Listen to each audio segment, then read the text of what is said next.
take off into the sky, to soar through the air like a bird, bank and turn and see all the world below, to fly, to fly. It was the oldest of dreams, and it had baffled the most inventive of minds, from Leonardo da Vinci to Thomas Edison. Then one day, it happened. Early in the new 20th century, at a remote spot on the outer coast of North Carolina, two young, unknown Americans, brothers from Dayton, Ohio, succeeded as no human beings ever had. The world was not to be the same again.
Ladies and gentlemen, welcome back. Here we go again, my friends. My name is 104th Maverick, and it is my absolute pleasure to be the host for you for the 4th Shadows Trophy tournament here in 2024. We've done it 3 years previous, and we are back. Now, the qualification for the Shadows Trophy 24 tournament is now over. This year, not only helicopter lovers, but also pilots of the fastest fighter jets will be able to compete for valuable prizes from VIRPIL Controls and the event partners. In addition, the racetracks have undergone major changes. The new helicopter zone in the Caucasus map in the Tuapse region, in addition to the beautiful seaside views, will give pilots both time-tested elements and new challenges. In the Sochi Adler area, there is a racing track for fighter jets already familiar to frequent on the VPC servers, which can be flown either from the airborne start or by preparing the plane at a nearby airfield. It's important we remember the reason for the trophy. The Shadows Trophy is named after our good friend Pavel Kzen, who sadly passed away before his time. He is greatly missed not only by his friends and family in real life, but by the people who knew him in the virtual world. Pavel was a fantastically talented pilot who inspired many who met him to try and follow in his footsteps. He originally came up with the idea of the helicopter racetrack for the pilots to showcase their skills to the community and to provide a platform for those dedicated virtual pilots to excel and win prizes. Pavel, our friend, will never be forgotten, and with this competition, the legacy of his skills will live on for years to come and will set the standard for the pilots of the future to follow. Pavel, we miss you, and we'll never forget you, our friend.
Okay, ladies and gentlemen, I hope you're ready to see some intense and highly skilled flying from the pilots that are coming up today.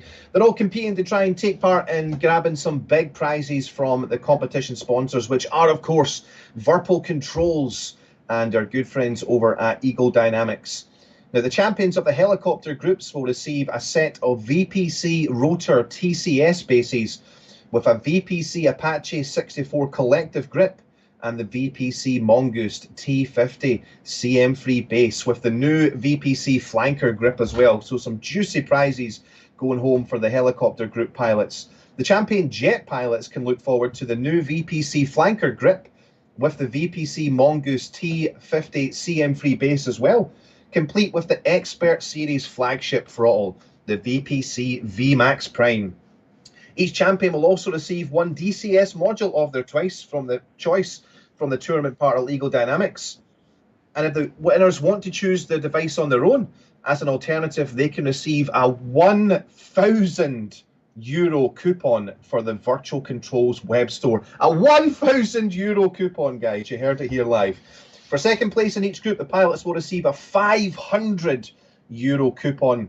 Those who are lucky enough to take third place will be able to count on a coupon worth €200. There will be 4 groups and 4 sets of prizes. So absolutely massive prize pool from our good friends over at VIRPIL again this year. They do it better than anybody else, guys. I don't see any other tournaments throughout the year providing this set of prizes. So all to play for the guys that are coming up today in the helicopters and the jets. I, for one, I am supremely excited and ready to get started. Don't go anywhere.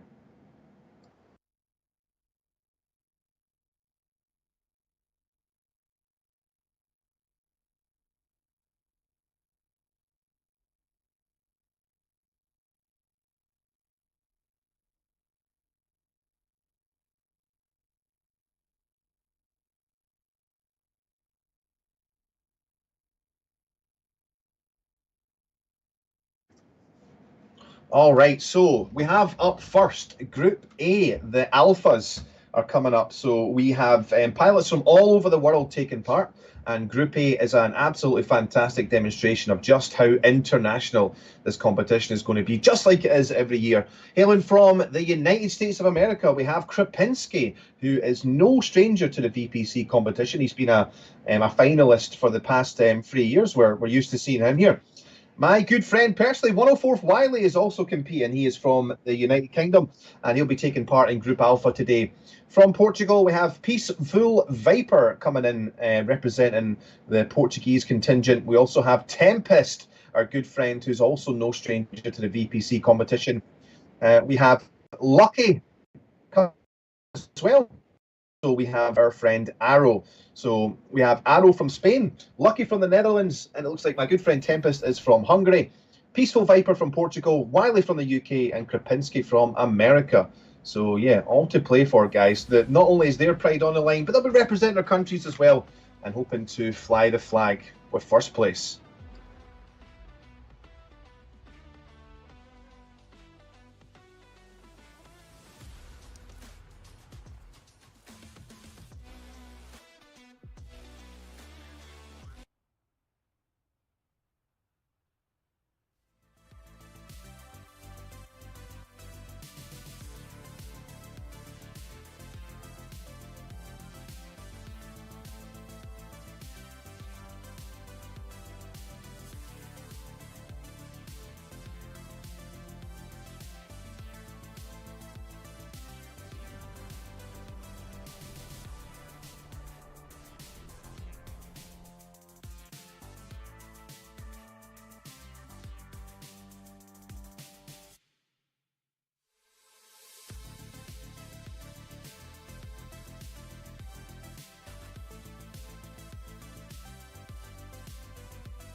Okay, so up first we have Rufus, who I know was not on the pilot sheet that we just had a look at there. He's actually changed over from Group C into Group Alpha, which is why he wasn't included in the lineup there. Rufus taken to the skies in the Flying Baguette, the Baguette of Justice, the Mirage 2000, and it looks like he is setting some blistering time here. It looks like it's going to be a fast run here. He's coming down the back straight, full afterburner, trying to push as much kinetic energy out of that aircraft as he can to try and set his first time, and through he goes. It's a solid entry for Rufus into here with a time of 1 minute and 38 seconds. So obviously in this session he has just provided the best time, but we're looking for the others to go after. Now they know what the target is to beat, 1 minute and 38.28 seconds.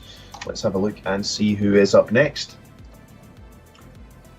So Rufus from the United States of America. A couple of our American friends who are coming in. Interesting choice. I know a lot of people have been gravitating towards the F-15C, but Rufus looking to take the challenge in the Mirage 2000. Hopefully he has the skills to pay the bills, looking to get some prizes from the VPC team coming up for the festive holidays. Right, we're just waiting on our next pilot coming in here. VIRPIL team have done a great job at getting this racetrack up, guys. You're going to see some really quite superb aircraft handling, but also some fantastic low-level flying as well. Obviously, the pilot's looking to keep the aircraft as low as possible. They don't want to be wasting too much energy by coming up and climbing really all the thrust they want to be delivering out the rear of the aircraft to go forwards, not to climb up or start wasting too much time by transferring some energy into elevation. So we're expecting a lot of low-level antics. We also have a nice cool pass underneath the bridge, underneath a road bridge on the Black Sea coastline. So hopefully no one's going to actually hit the bridge. That would be absolutely heartbreaking to see if somebody did that. These guys are going to be flying right on the edge, so I mean, it could happen. It really could happen.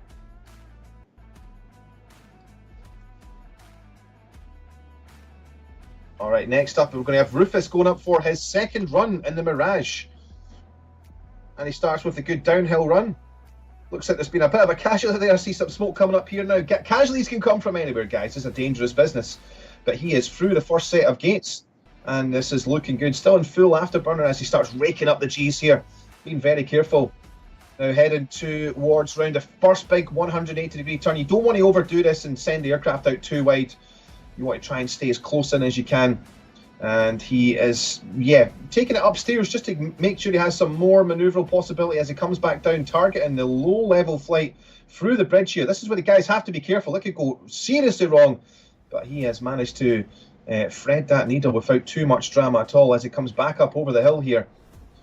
Some good signals coming up from the smoke on the top there. Nicely clipped all through the second rig there. I reckon any closer and that would have been a slight collision. So he really is on the edge. This is a good start for Rufus. I haven't seen him come out of afterburner at all for this run. So he's definitely performing the hick maneuver there. He is trying his best to not black out. That is so close on the tail there from hitting that oil rig. He's obviously practiced this loads of times. He is making the track as short as he possibly can. Doing an absolutely fantastic job. That was super close. That was super close. He's got left some paint on that oil derrick there as he threads the needle back through. Nearly misses that gate. But yeah, I'm sure that's just his setup. Takes a big wide cut and then comes back through, loading up the G here to make it through there. Just by the skin of his teeth. This is going to be a good one. I think this is definitely going to beat his time from the first round. Pushing the nose forward just to get that extra knot or two out of the aircraft as he goes over the finish line. And it's actually just a tiny bit slower. A tiny bit slower. No penalties for any missed gates, which is fantastic. He'll be proud of that. But yeah, 1 minute 38.29 milliseconds. Milliseconds behind the pace. But yeah, definitely a round to be proud of. Not sure where the other pilots are going to find any more time from out of that, but these guys have been working hard throughout the qualification stages over the past couple of weeks. We've had thousands and thousands of times set, guys, for people trying to qualify for the final. So if it's your first time watching the VIRPIL Air races, just to let you know how it works, anybody can enter during the qualifying stages. All the pilots that you're going to see here wheeling and dealing today are the finalists. These are the fastest of the fast, guys. So they've been working really hard to post down the qualifying times, but also learn the track. They need to know this track like the back of their hands. Every millisecond that can be picked up by making the corner a little bit tighter, pushing just that little bit of airspeed out of the jet. It's all going to count, guys. And like we said, there's some big prizes, some serious swag coming down for the winners today, guys. Yeah, literally thousands and thousands of dollars, euros, pounds, whatever your currency is. There is thousands of currencies on the line here for the prizes that are going to be coming up today. So yeah, it really is. I mean, it's not just a pat on the back and a certificate here. This is game-changing prizes that we have here, especially for the people out there who are maybe not lucky enough to already have some VIRPIL equipment. This is really going to change their setup and turn their lives upside down, because they're going to then be the winners are going to be flying with the best hardware available to the simulator community, guys. Without a doubt, VPC on top. I'm lucky enough to have a full VIRPIL control set up myself, and I would not swap it for any other manufacturer in the world. So yeah, it's going to be a great Christmas for the guys that are coming in as the finalists and the winners. Next up, we got Arrow coming in the F-15C. So this is where we're going to see, guys, is the Baguette going to bring it, or is the Eagle going to take it? He's off to a good start with a threaded slalom through the first set of S's, and he comes round hard banking on the G here as he pops the air brake up as he goes upstairs just to try and bleed some airspeed off that and rate it round. Needs to be careful that he doesn't black out. We've seen him unload a little bit there. Now he's kind of coming back to his senses where he sees where he is. Big time commitment coming back down for the bridge. Watch out for the low level. Make sure he threads it through. Careful on the wing there. The wing got a little bit close to the bridge. His ego is writing checks. Hopefully his body can cash as he comes through. Great time here. This just looks faster than the Mirage. I am not biased whatsoever, being a massive F-15 Eagle fan myself, but this just looks fast, guys. It looks crisp, but it looks clean. As he comes back out to sea again, full afterburner. I like how he clips underneath the oil rig there. Again, it's all about just clawing back to milliseconds here. As he goes through, almost hits the wing off the platform of the oil derrick. This is some intense flying. Threading a needle back through once again. High G maneuvers as we come through, pulling 9.10, 11, 12 G as he goes around that corner there. pilot working absolute overtime. Taking a big cut out to the left so that he can fully commit through to this right-hand turn. I liked it. He took a cheeky little dip out of afterburner as he comes around the corner here, pulling 6G. That is super close coming up to the outside line there, as again he's threading underneath these oil platforms just to eke out every single millisecond. So 138 something was the time to beat. Let's see what he posts up. And it's a 133. Oh my goodness, that is no joke that time. So we're talking at least 4 seconds faster than the Pocket Rocket, aka the Mirage, aka the Baguette. So it looks like the F-15 is the airframe to beat, ladies and gentlemen. Arrow coming in strong. What an absolutely great way to set his first time. A 133.1. Absolutely loving it. Let's see if he takes to the sky straight away to post his second time.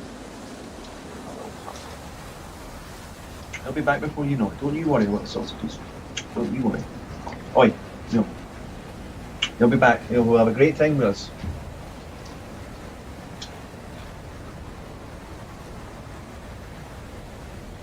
Alright, next up we actually have Lucky taken to the skies again in the F-15C. Fast and aggressive start. I think this is going to be a... Whoa! Oh my goodness! The water swallows up the wing there. Hey, listen, his name isn't Lucky for nothing. My man's lucky there wasn't any fish patrolling around there, dude. That would have been a fish straight in the wing as he dips the left wingtip into the water, liking it wet. I hear you, brother. All right, up the hill for the big 180 coming back around there. My heart is pounding. I've got no idea how this guy must be feeling. My heart's in my mouth just watching. All right, around we go. Nice and aggressive here. Nice and aggressive. On the way back downhill to head out again, feet wet. So not as low as we've seen Arrow. I liked Arrow's little trick of going underneath the oil platforms. I really did like that. Surely that's going to pay some dividends with just shaving off the actual track length here. Here comes one of the big high G maneuvers as we go around. He was loading up at 11G for a second here as he loads back up now. 14G spiked, I seen there. He's lucky to be holding on to those wings. And the Eagle we trust, ladies and gentlemen, doesn't take a big bite out the left-hand side there that we've seen the other pilots do. Comes out of afterburner. We have seen that trick before. Watch out for that oil, Derek. Oh my goodness, that was close. And then we come back down, threading the needle through underneath these platforms just to make the track that little bit shorter as he just plummets towards the finish line and hoping that it's going to be posted a good time. It is a good enough for second place so far, a 134.3. Well done to Lucky.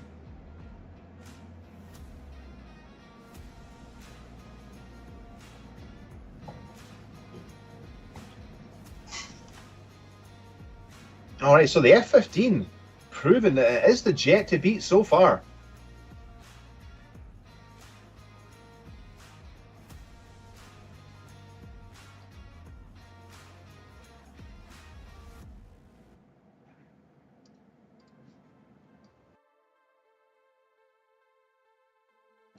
Tempest now up in his F-15C. I think the rest of the guys we're going to see are going to be in Eagles. With how strong we've seen these times posted up, I'd be very surprised if we see any other aircraft coming out apart from the F-15C.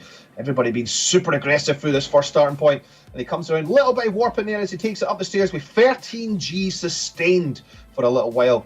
Air brake coming out a little bit just to make sure that he can bleed off some speed and get around that corner. They don't want to stay with a high G over 10 for too long, or they will black out. But again, back down the ground through the bridge. Doesn't take the gap in the trees like we've seen everybody else do so far. Everybody's been super aggressive with that little gap through there, but Tempest electing just to straighten out a little bit. Maybe that'll help him hold on to some airspeed as he goes through. Comes over the ridgeline, Top Gun style, as he is heading back out to sea again, full afterburner, getting his body ready for some high sustained G. Again, not taking the little tucks underneath the platform, electing to go over the top of the platform there, and again through this oil derrick as we come up to one of the high G maneuvers part of the race course as we come around. Here it comes up. I'll watch the G for you guys. Here we come around, starts loading it up, and it's spiked again at 14G, making its way back down to 7G. Is he going to take a big left cut? It does indeed, sends it right out to the left. Comes out of afterburner, looking to get back on the throttle. Just a little bit of hesitation there as he unloads for a little second while he's out of afterburner. That might cost him! Oh my goodness, these pilots are absolutely leaving nothing but the paint on that oil derrick as they go through. There is certainly no room for error for these guys as he screams through the finish line and posts a time of 1:33.38. That is good enough for second place. So we've got some, yeah, it looks like the time he beats are all around about the 1:33, so we're going to have to do really well to get past that. Let's see who we have up next. I bet you it's going to be another F15C, looking like the strongest platform for today's track.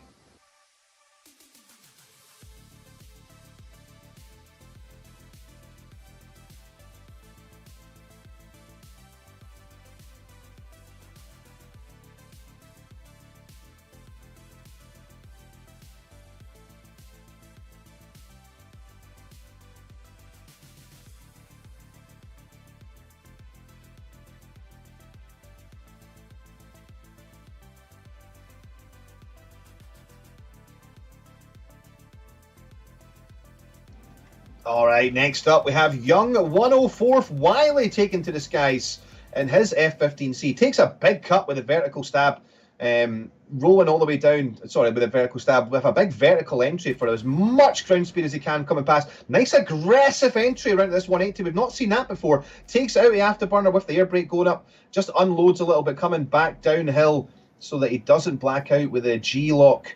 The gravity loss of consciousness as he comes back around here, aiming for the bridge, full afterburner, nice and aggressive. This is a great start by young Wiley as he heads round under the bridge and then back up the hill for the Top Gun style crest entry as he heads out through the next gate, rolls over on the overbank and pulls down, making it look good, taking it low. Any squirrels on those trees are going to end up getting sucked down by those engines. Got to watch out for the squirrels there, Wiley, as he comes down back, feet wet, again taking this little low profile entry around these oil derricks. Looks good, setting up for the sustained high G left performance turn. As he's coming around, he's maintaining about 3G at the moment. We're looking to elevate that up to about the 13G mark. The F15, an absolutely strong monster and can take it as he starts loading up now, peaked at 14G, coming around 10G sustained as he comes round, dips out the burner a little bit so he can take a stab out the left hand side and then really commits round. Is he going to get back on the afterburner for this corner? Not just yet. Looking for the burn, comes in. There it is there. Unload slightly just so he can see where he's going.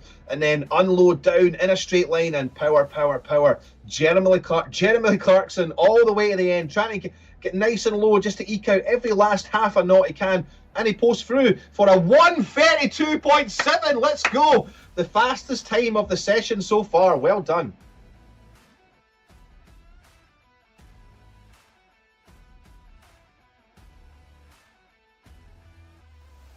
Young Wiley there, ladies and gentlemen. He looks like he's trying to chase a roadrunner or something out there. Meep, meep.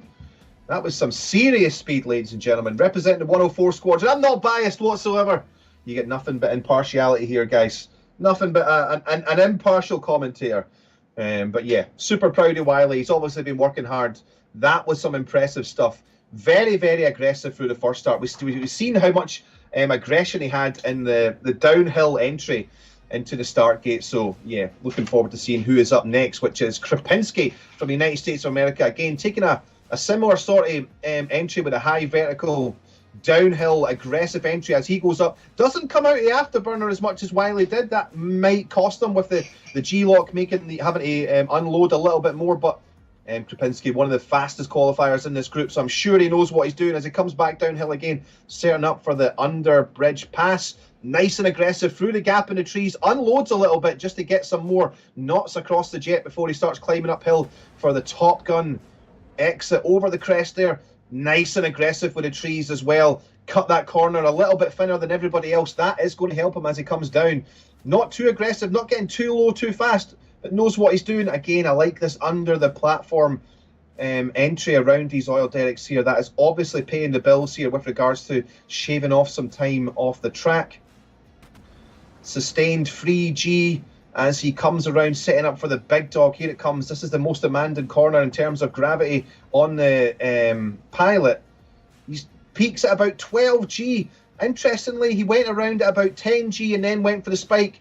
takes a big stab out of the left-hand side to open up the corner as he comes out of burn, takes a big high entry on the inside there, and then gets back into the afterburner as fast as he can for the unload and starts running downhill, trying to keep the nose pointed below the horizon for as long as he can and just transfer all that altitude into airspeed. Let's go. He's done a 1:32.3 for the fastest time of the session so far. That was absolutely fantastic. Blistering speed there from Krapinski from the United States.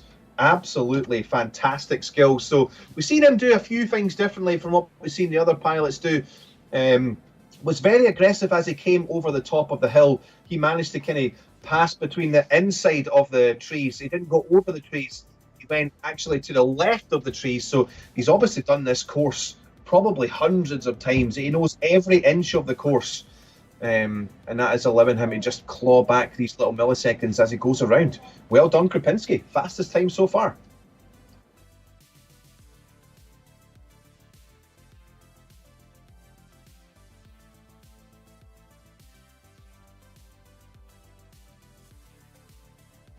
All right, back up next for his second run, we have Arrow, and it looks like something has went wrong. It's back out again. Not sure if we'll get a chance to start again. Maybe some technical difficulties. Not sure what the reason for the abort was. Alpha Romeo Romeo Oscar Whiskey, please state the reason for your go-around. Let's see what's going to happen, see if it goes back up again or not.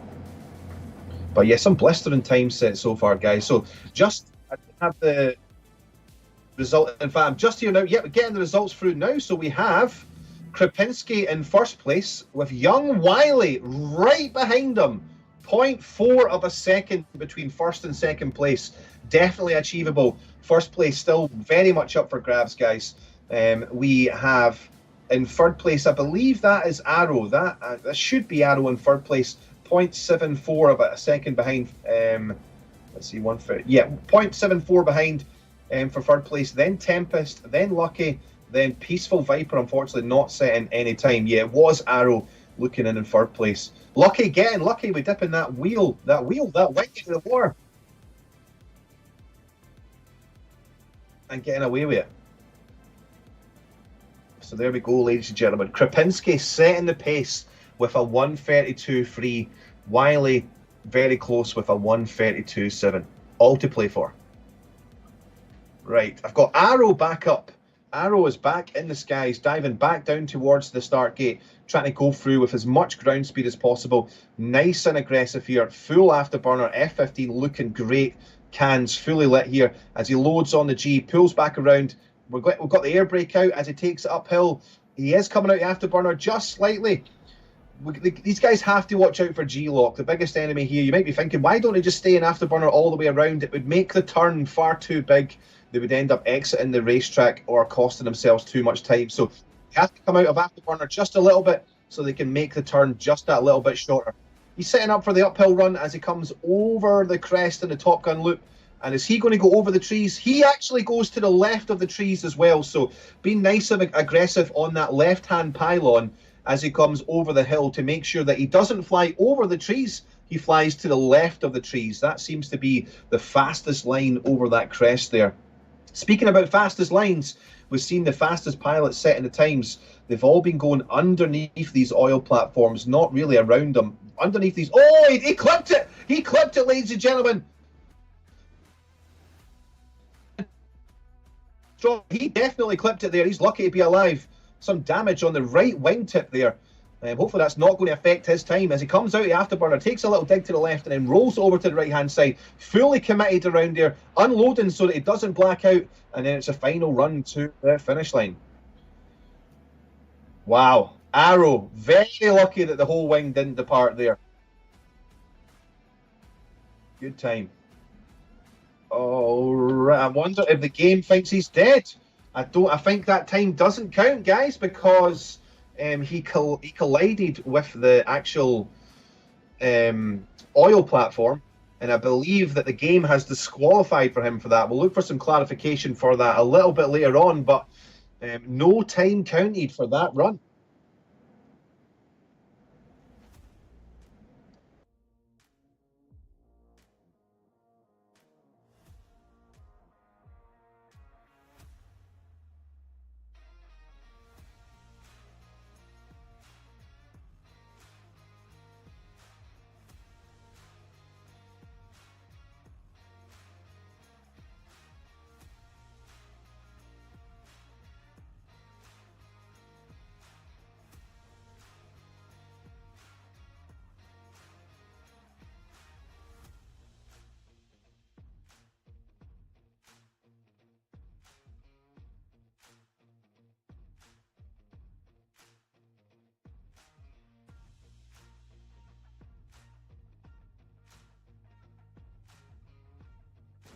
All right, just hearing from the referee team, it looks like Arrow is going to get an opportunity to go back and refly that round. So he is going to get a chance to turn that round upside down. Let's see if he can make that opportunity count. All right, he is in the pit, ladies and gentlemen, and climbing back up again to start getting some potential energy.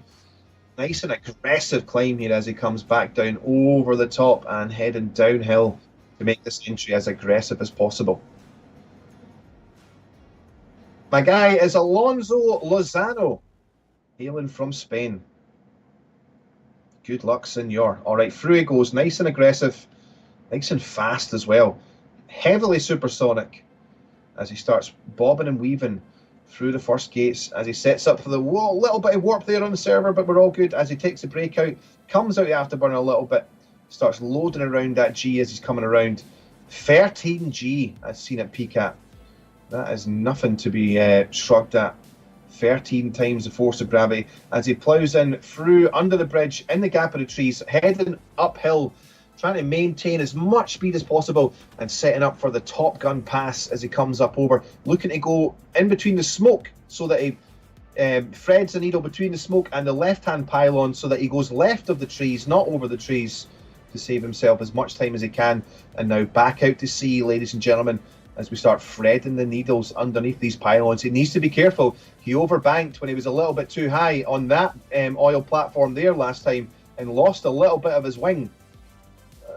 And he's managed to make it through unscathed. So setting up for one of the highest G proportions of it. I seen him peaked at just over 14G as he's coming around again, looking to take a big bite out to the left-hand side, coming out the afterburner just to bleed a bit of speed. Might have left that turn a little bit too late, but that opens the door for him to just rate all the way through here with as much stick buried in his belly as he can, loading up the G as he unloads down towards the finish line. Nose down below the horizon as much as possible as he sprints, and through he goes for a 1:33.1.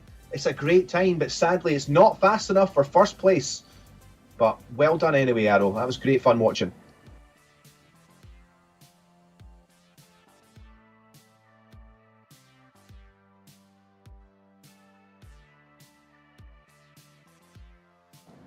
All right, our good friend Lucky is back up again next.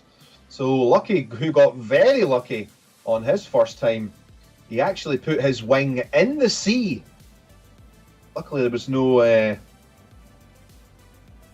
jet skiing, no water boats or anything like that kicking around, no large fish. He got away with just the tip, guys, just the tip going into the water. There he is again, almost getting the tip wet as he takes it upstairs with a little bit of air brake, taking the afterburner out just for a little second as he starts rating back around. Oh no, he's locked down. We're going to lose him, guys. Oh no! Oh no, ladies and gentlemen, we have our first casualty of the day. He has not been so lucky. Potential name change coming up for next year. Lucky has not been lucky, I'm afraid, and checks out straight into the water. We were just talking about how dangerous that G-lock is, that gravity-induced loss of consciousness. And I'm afraid Lucky is now feeding the fish. Never mind. Let's see who we have next up. I'm sure it's going to be another F-15C. We already seen 2 runs in a row from our friend in the Mirage.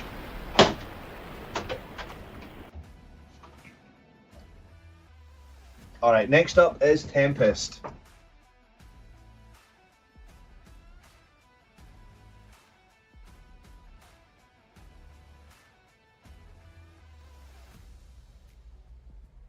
All right, Tempest back up again for his second round in the F-15C. Nice and aggressive entry as he comes through.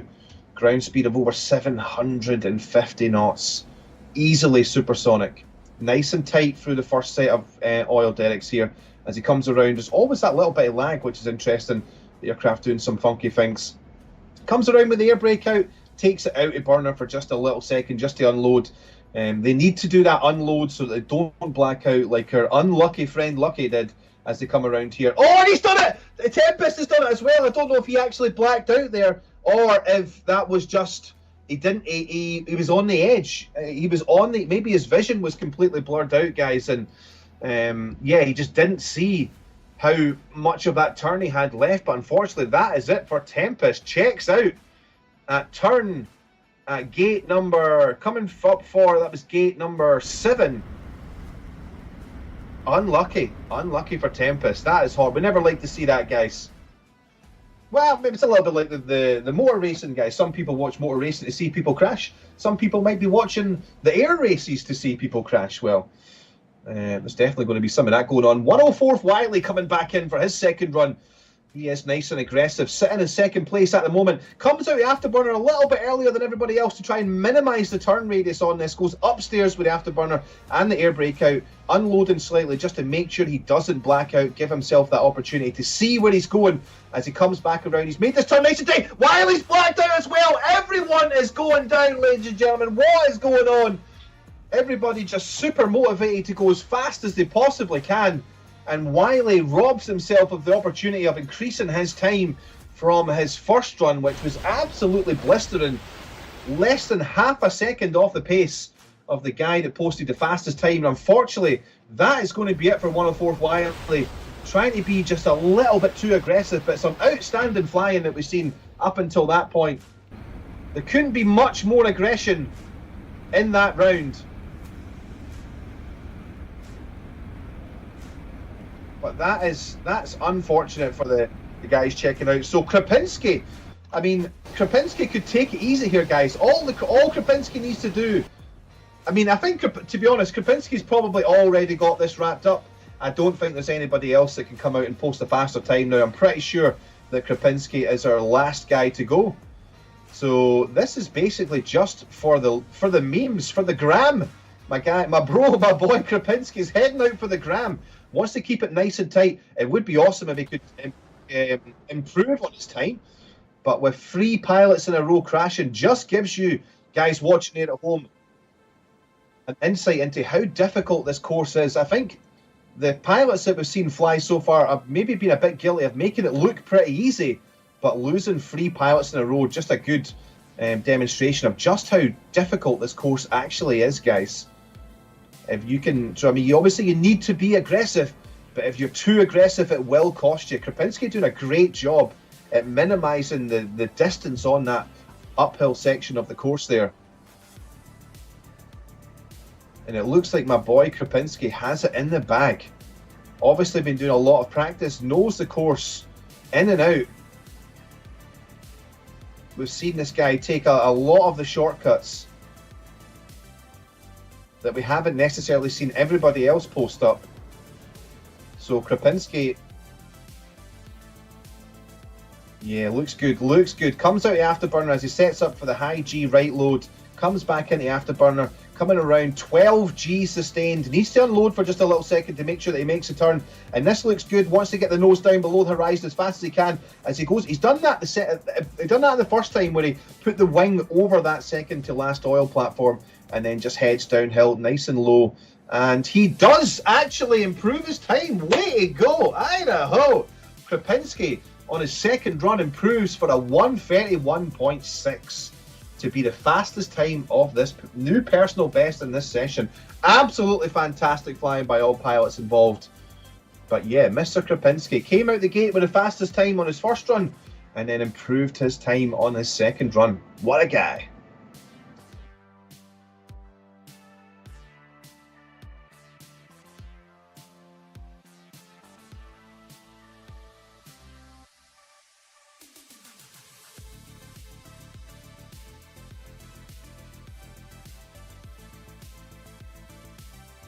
All right, the results coming in now.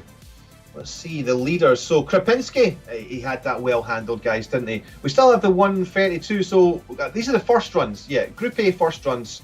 And we had Krapinski was the fastest, and we had Wiley. So I believe that's more or less how it ended up finished. So the best time by Krapinski, a 1:32.3. Wiley 1:32.7. Arrow a 1:33.1. Tempest 1:33.3. And Lucky a 1:34.39. So yeah, everybody within 2 seconds of each other. Very impressive flying by the gentleman in Group Alpha. Congratulations to Krapinski 104th Wiley and Arrow are your top three, ladies and gentlemen. Congratulations, guys. You are going home with some juicy VIRPIL prizes. It's going to be a great holiday season for Krapinski, 104th Wiley and Arrow. Congratulations, guys.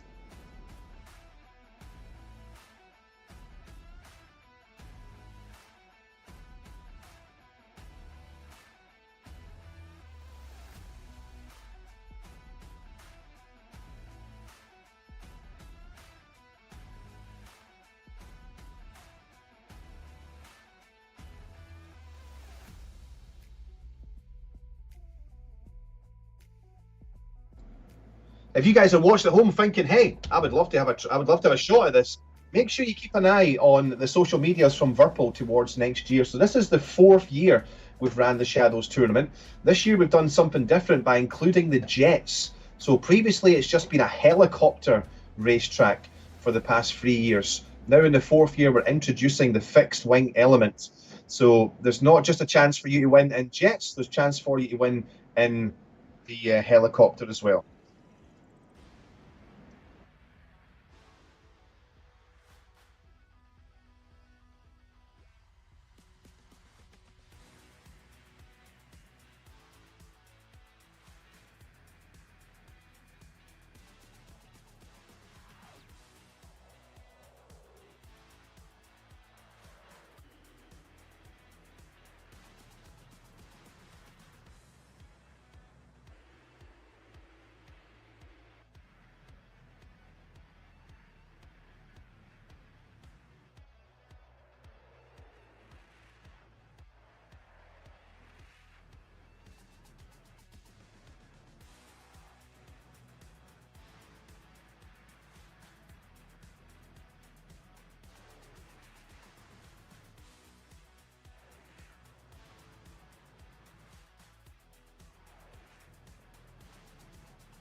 All right, ladies and gentlemen, coming up next for you, we have Group B coming up. Again, another international contingent of absolute legends coming to us. We have my good friend, my guy, Kid, coming out from Korea. Kid, one of the massive winners last year, won in the Apache. More, I wouldn't say easily because it was a tough competition, but yeah, Kid done an absolutely great job last year, taking the trophy home in the Apache. From America, we got 142nd. Another winner from last year, and I recognise the name. 6'6" Blackbeard. We have Winchester, Greggs, and Fenris Jaeger. Checking out some helicopter action coming up now, guys.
Right, let's take a look at the qualification results for Group B. So, in the qualification time, the fastest time posted by Kid Python 11, our champion from last year in the Apache. Second place, 142nd Deacon, who is, wow, that is close. That is close. Look at the time difference, guys. 00.0014 seconds behind. Yes, this is going to be a close competition, guys. In third place, with a 112.33, we have Blackbeard. We have Alien 16 Winchester with a 112.7. Never know. I'm not sure if it's Greg's or Gore's. We're going to have to decide how we're going to pronounce his name. 113.3, and then Fenris with the 5th place position. So this order could change. That's just the qualifying positions of what they entered in now with. So first up, in the mighty Apache, we have Fenris Jaeger going to be taken off from the FARP, where we get to check out the first set of helicopter action, guys. This is going to be some exciting stuff. We've seen the guys paying the bills with their skills in the fast jets. Let's see the real men now in the helicopters with that extra axis to coordinate. So as I mentioned earlier on in the stream, guys, the helicopter competition has been the bread and butter of the Shadows Trophy for the past 3 years. It's only been this year that we've introduced the fast jet element of it. So we are used to seeing the helicopters racing. They're faster than you think, and yeah, that really does test the pilot's skills to the absolute limit. So Fenris taken to the skies. Fenris Jaeger. Let's hope he can send his namesake.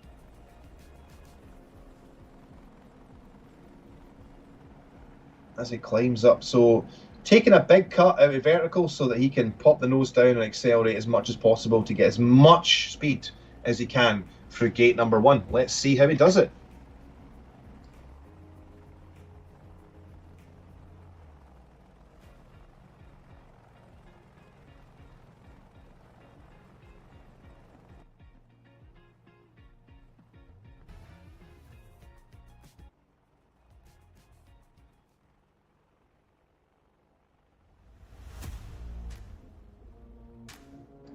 So representing Poland, here we go. Fenris with a big downhill commit as he goes through gate number 1 with 181 knots. Here we go. So this is a reoccurring theme in the VIRPIL air race, that we have the slalom to start off with, all these big S turns. It's the same for the jets and the helicopters. It looks easy. I can absolutely guarantee you, ladies and gentlemen, it is not as easy as it looks. A lot of hand-to-eye coordination is required. You have to be very precise to make it through without hitting anything, but to also make it through with a good amount of speed as he comes around for the big overbanking left-hand turn to thread the needle for this big 270-degree turn. This is quite a demanding ask of the pilots in these helicopters as he comes back around and looking not to balloon too much as he starts accelerating northbound to cross over the bridge. We've seen the fast jet pilots going under a bridge. We have our helicopter pilots flying over a railway bridge. Nice variety here from the VIRPIL Air Tournament that we like to see. Skipping the wheels through the grass. Looking good, trying to get as much out of the aircraft as he can as he unloads and heads dockside. And it looks like it's going to be a left-hand 90-degree turn as he heads out towards the water. This is some good pace by Fenris. Nice deliberate movements. Aircraft's not doing the mad salmon. It's not jigging around all over the place. And he goes through the finish line to post a time of 1:14.9. It's the fastest time of this session. I mean, he's the only guy that's went so far, but hey, you could get on the phone to your family and say, hey, I'm the fastest pilot so far. Congratulations, Fenris.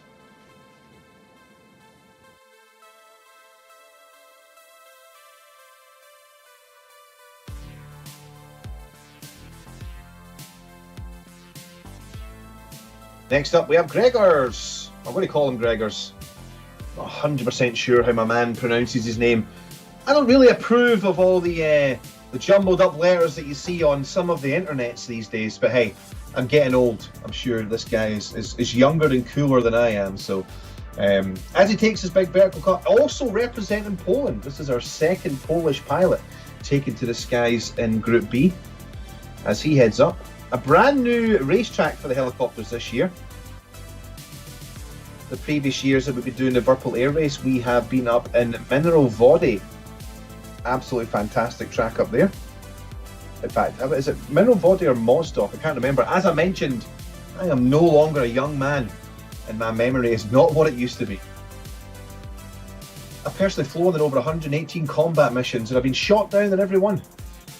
So my memory is starting to take a toll. Alright, as he heads downhill, wants to go through gate number 1 with as much speed as possible. Careful not to too heavily. It definitely does want to exceed VNE.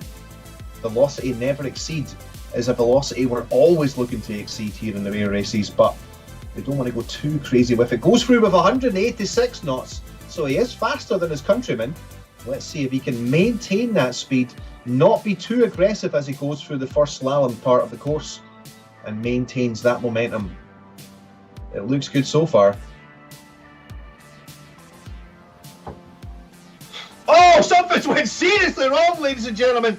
Checks out and it's now fish food. Unfortunately, that looked like a main rotor collision with the surface. It can happen, guys. It can happen. Listen, I know this looks easy, but it is far from easy, ladies and gentlemen. And just confirming on the cameras, ladies and gentlemen, that definitely was a main rotor collision. And unfortunately, you need that main rotor. Next up is our good friend Winchester, taking to the skies. Winchester, a tournament regular here at the VIRPIL Trophy. Not the most elegant takeoff I've seen. This could be intentional though. He's got it all under control. I'm sure he's a highly trained professional, and he's going to work this out. All right, taking uphill again, looking to maintain as much ground speed through gate 1 as possible. So wants to climb, dive, accelerate. Let's go.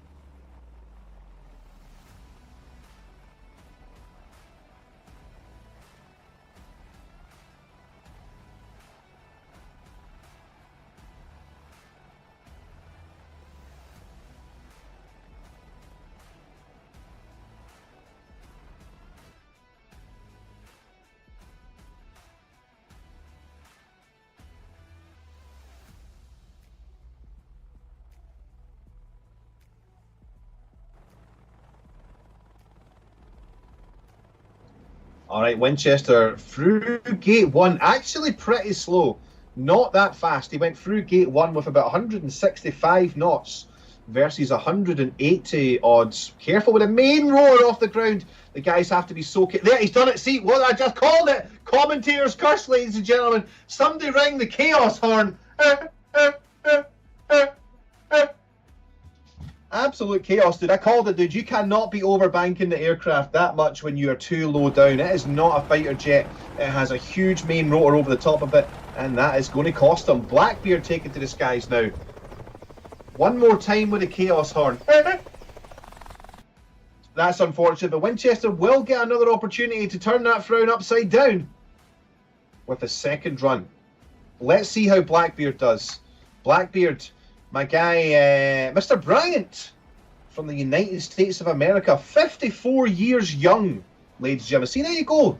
There you go, guys. This competition, not just for the hip and trendies, all right? Some of us wise wolves got the opportunity to win some VIRPIL swags as well. And my guy, Mr. Blackbeard, right in contention with making himself a finalist for this year's competition. Let's go, Blackbeard. Good luck to you, sir. Show us what you've got.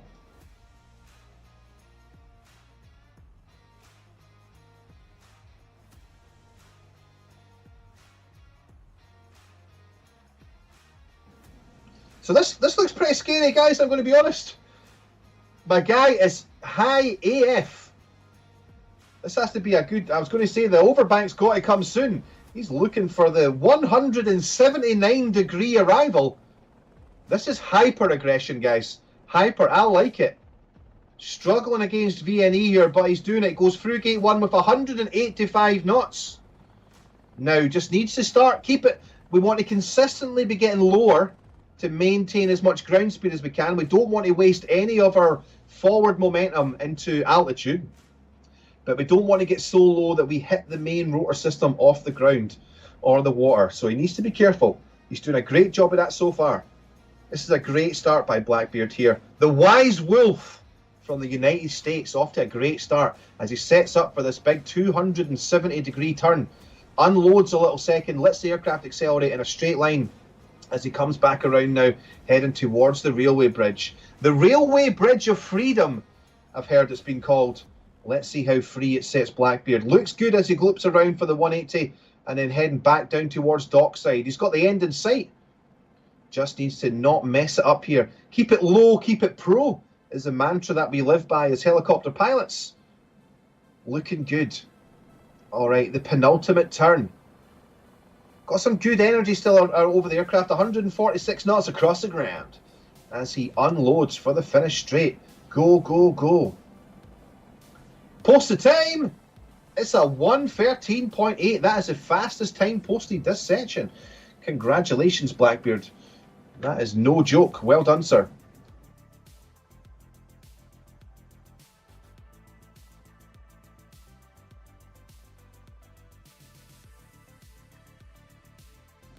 Just a quick reminder, guys, hit that like button if you are enjoying the show here. It really helps the channel to grow. It also helps to get the YouTube algorithm, words, they're big words today, gets the YouTube algorithm posting up the video to more people in their recommendations. The more people we can get joining in the party, the bigger the party's going to get. Also, again, just a quick reminder, if you guys like what you're seeing, you can take part next year in the competition. It is open to everyone in the community, guys. We do this every single year to honour our friend Pavel Kzen, who was the guy that first came up with the idea for the air race. We do this Shadows tournament every year to honour his memory.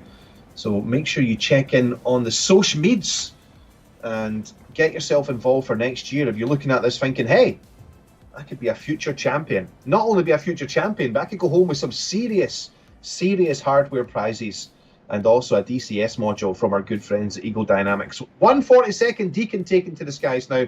He's no stranger to the VIRPIL tournament. Again, nice and aggressive entry coming in from high.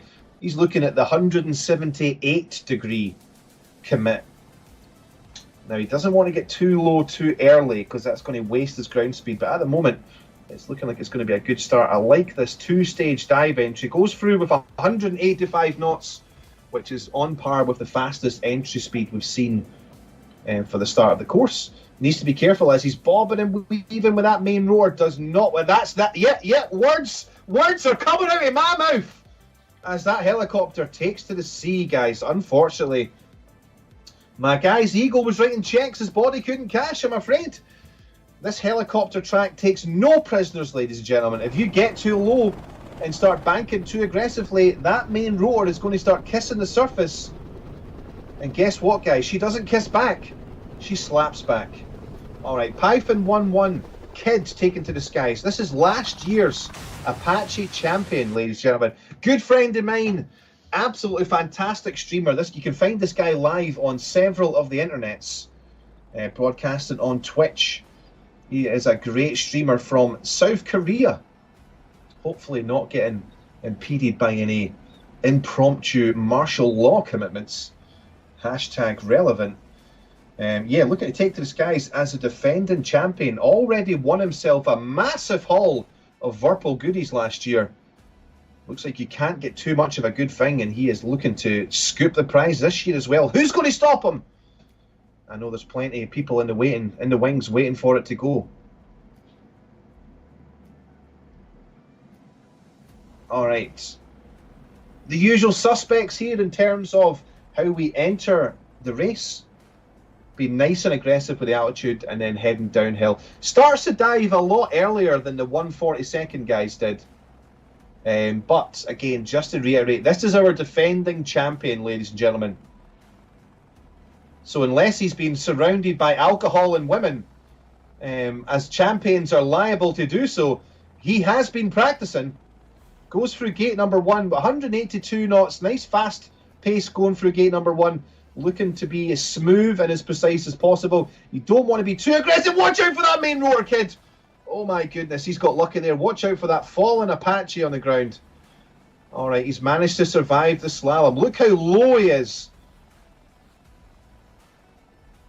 Cutting the grass with the cannon on the front of the aircraft there as he sets up for the big 270-degree Reversal. Comes through, unloads, recommits again on the rate through. Keeping it nice and tight. Nice. As he heads towards the railway bridge of freedom. Coming setting up for another 90-degree overbank as he threads the needle through there. Nice short tuck round there, guys. We've not seen anybody minimise the racetrack like that. Everybody's went quite wide through the railway bridge. So obviously Kid, the champion, knows what he's doing, has practiced, hasn't fallen victim to alcohol, drugs or young ladies, and has been putting in work as the resident champion to make sure that he brings it. And this is aggressive towards the end. Wow. That is some aggressive flying by Kid. Is it going to be the fastest time of the session? You're goddamn right it is, ladies and gentlemen. A 1:11.6. Easily the fastest time so far. Well done.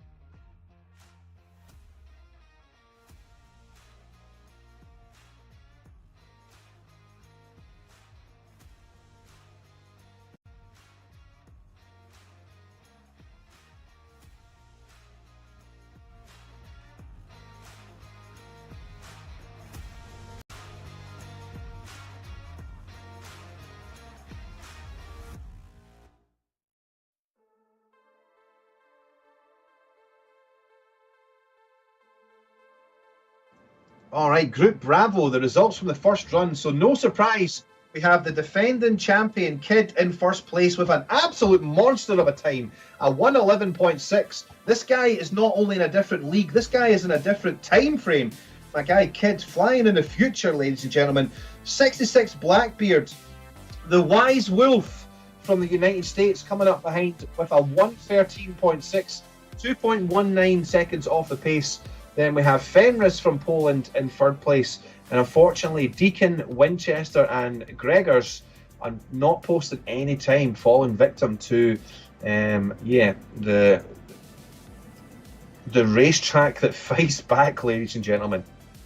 Right, I believe we're going to have Fenris taken to the skies to set his second posted time. He's looking to turn that frown upside down and make sure that he is in contention as a winner.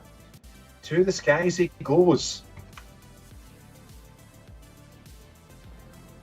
Fenris, also from Poland, looking to get himself in the top three so that he goes home with some goodies.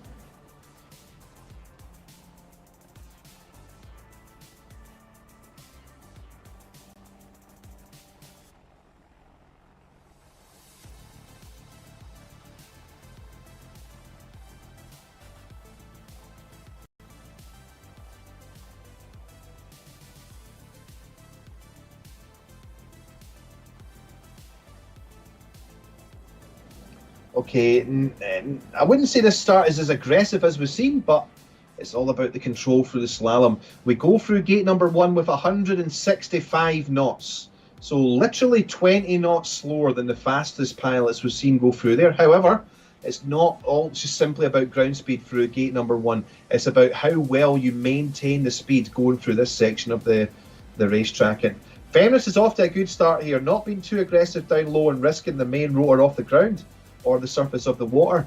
Nice and consistent and deliberate controls here. Setting up for the 270-degree snapback. I like the little cut that he took upwards there to then transfer that as he goes down with the potential energy, ramping up the speed as he goes around for the railway bridge of freedom. Now we've seen Kid make this turn very, very short. Is Fenris going to do the same thing? It is. Yeah, it looks good. Not as tight as Kid took it. He's actually lost quite a bit of speed there, guys. He's pulled back on the cyclic just a little bit too aggressively and slowed the aircraft right down. That will cost him at least a couple of seconds. I don't think this run's going to be fast enough to beat Kid in spot number 1. But hey, as long as he can get in the top 3, he's going to earn himself some goodies as he unloads through the penultimate corner straight towards the finish line. The time is a 1:15.3. Unfortunately, that is the slowest time of this session. I think he just he didn't get off to a fast enough start, and he was a little bit too aggressive on the controls, and that cost him. Unfortunately, Fenris, that's going to be it for this year's competition for yourself. But well done for reaching the final, sir. And we look forward to seeing you next year. All right, Gregor's coming back up for his second and final run now. Dumping out all the flares in the chaff, because every pound of weight counts, ladies and gentlemen. There's some serious prizes up for grabs today. And hey, if it makes you go 2 milliseconds faster by dumping all the chaff, get that chaff off board.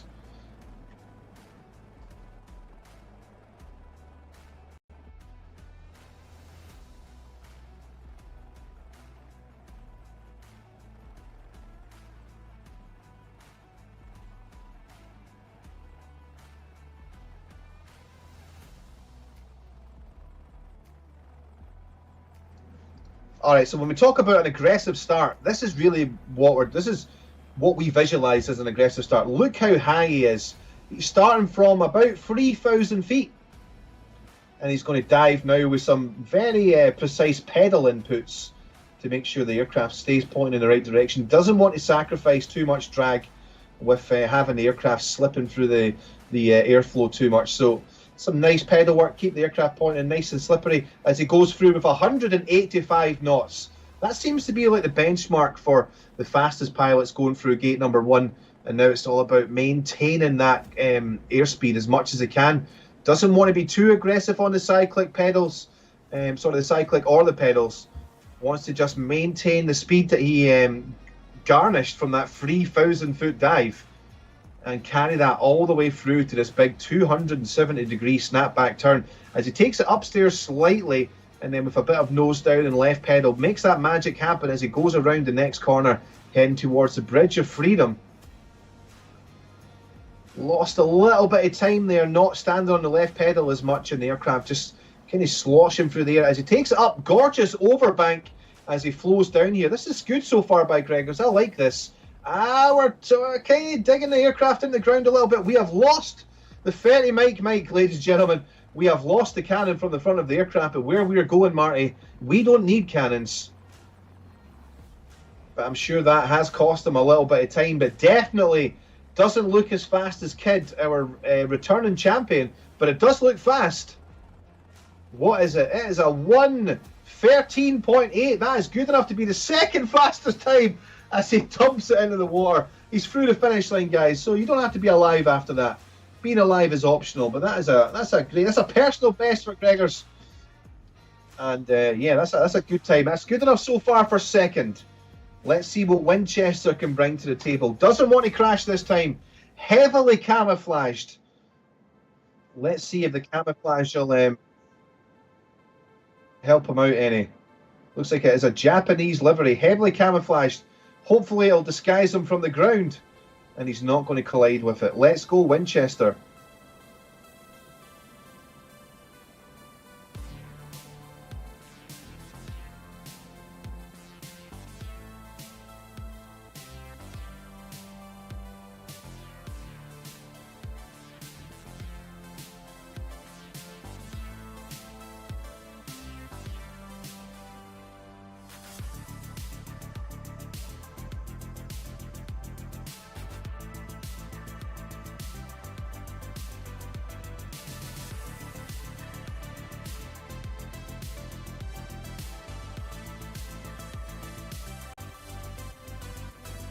So my guy Winchester, nice and aggressive start again. 2,500 feet he starts to dive from, and we're sort of all over the place at the moment. I'm sure he'll work it out.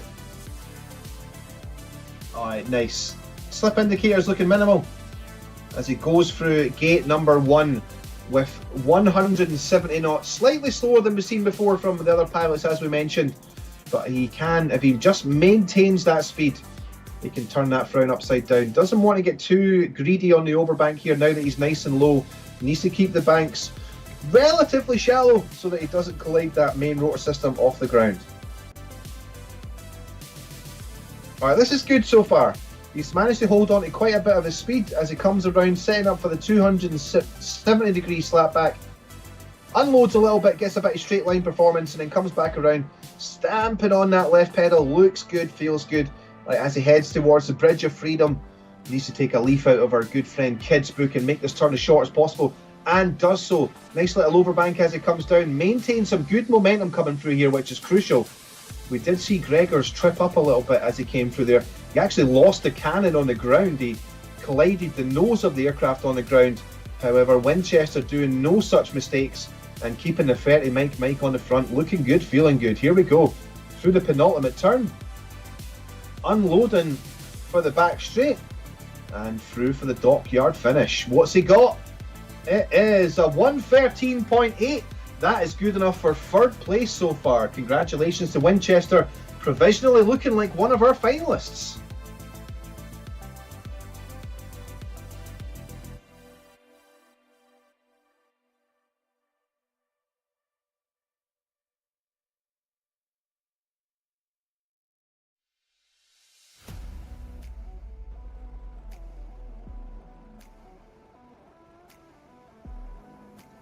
Next up, we have the Wise Wolf, Blackbeard, 6'6" Blackbeard, representing the United States of America.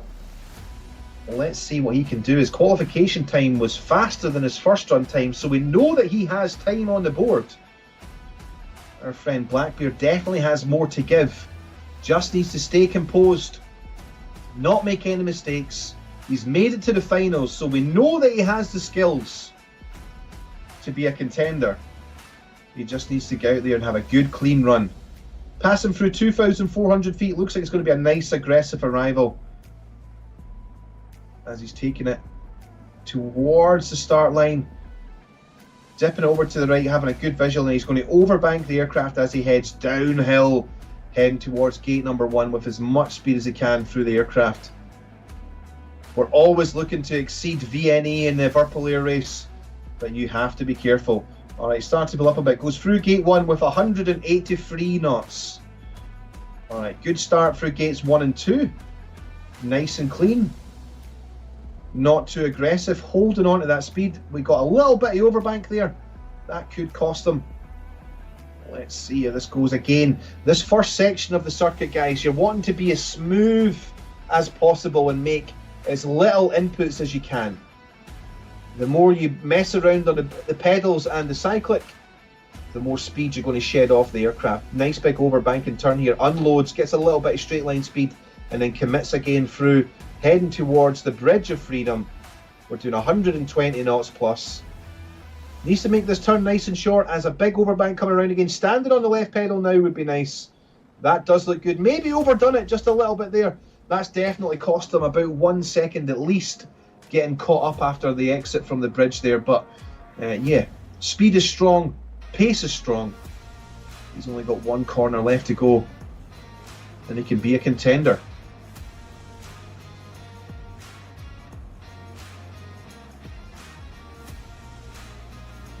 Over the finish line goes Blackbeard to post a 113.8. That is the 5th fastest time of this session. So again, he's over 1 second slower than his qualification time. I don't think Blackbeard's going to be too happy with that, guys.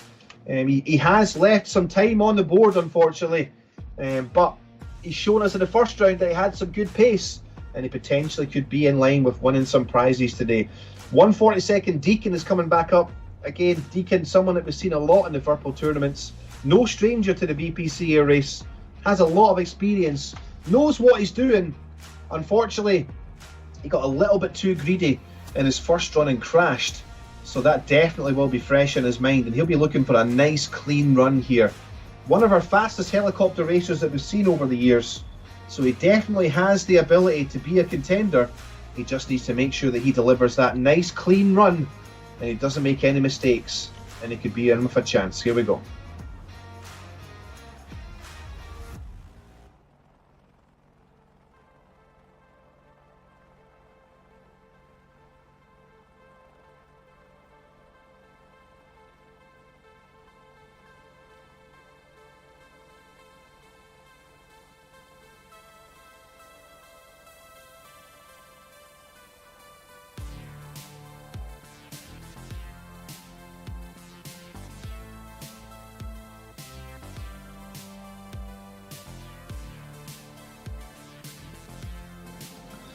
Alright, Deacon coming downhill now with the gradually aggressive rather than 179-degree entry. Here we go. Through gate 1 with 190 knots.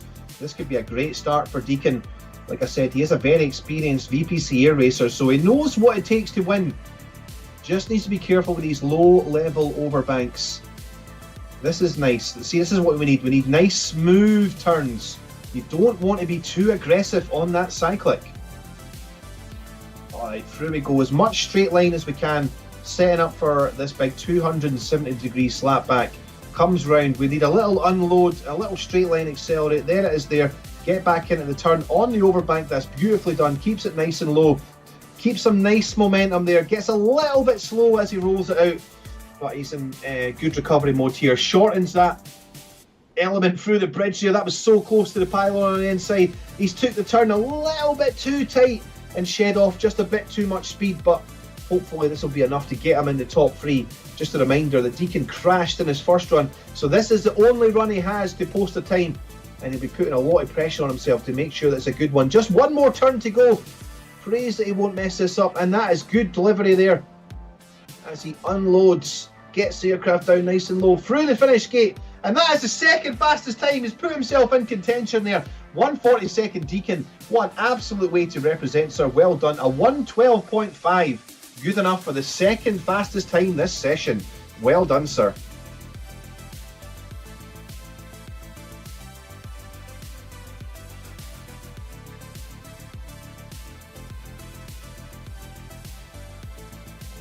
Alright, there's an old saying, cometh the hour, cometh the man. Well, the hour has come, ladies and gentlemen, and it's our great friend Python11 Kid, last year's Apache champion, hailing from South Korea, parts unknown. Is our good friend Kid here, taken to the skies for his final run. He's already done enough to post the fastest time, but this just could be for the gram. Alright, for the swag. And as the cool kids say, for the gram, he's going to send it one more time.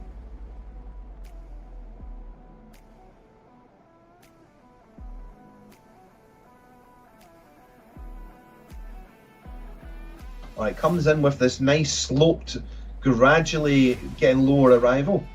Goes through gate 1 with 173 knots. So not the fastest through gate 1 that we've seen. But we know that Kid is super precise on the control. Now watch this, guys, look. He's trying to make these turns as gradual as possible. Doesn't want to be too aggressive with how much bank he's putting in the aircraft, because that just sheds off airspeed. Look how low he is as well, leaving nothing on the table with regards to transferring that hard-earned ground speed into altitude. Doesn't want to do that. Wants to keep the aircraft nice and low so that he's not wasting any energy climbing the aircraft up when that energy could be used for forward momentum. Holds onto some good speed through the 270-degree slapback, sets up for the Bridge of Freedom here with the overbank. That is nice and aggressive. Unloads not too harshly. It looks like he did lose a little bit of time there though. I might live to eat these words, but it looks like his first run was a bit faster in just the way that he went through there, coming out and unloading from the bridge. The penultimate turn coming up for Kid. Again, keeping the aircraft super decked and low. Again, it looks like he might have cost himself a little bit of time there. Is this faster? No! So he's not actually managed to beat his first time that he's posted, but he still is sitting as the fastest contender in the competition from this group. So my guy Kid, it looks like he's done it again, ladies and gentlemen. Time is not faster than the first round. I'm pretty sure that he is the fastest pilot that we've had so far. Yeah. Results are going to be coming up on screen very shortly as we cross the T's and dot the I's to make sure that we are bringing you the most accurate times possible. There's a lot to play for here. All right. So I'm expecting Kid to be the first place winner, but we're just looking for the confirmation to come through on the scores. And here we go, and it is confirmed. Almost a second in the lead, ladies and gentlemen. Congratulations for the 6th year running. Kid is in first place in the Apache, guys, with a time of 111.6. The pressure was on for Deacon as he scoops second place. That looks absolutely fantastic from 142nd Deacon. Well done. And Gregor's another guy that crashed on his first run, making it count on his second run, doing enough to secure third place with a 113.8. Winchester with a 113.8 8.5 place. Blackbeard scooping up fifth place with a 113.86, and Fenris bringing in sixth with a 114.91. Absolutely competitive group, guys. Some great flying by all six pilots, I think you'll agree. Great to see that everybody got a chance to post the time, even if a few of them crashed on their first run out. So congratulations to Kid, 142nd Deacon, and Gregors. Well done, guys. It's going to be a great holiday season for those guys, getting some absolutely juicy VIRPIL goodies coming for them for the new year. Congratulations.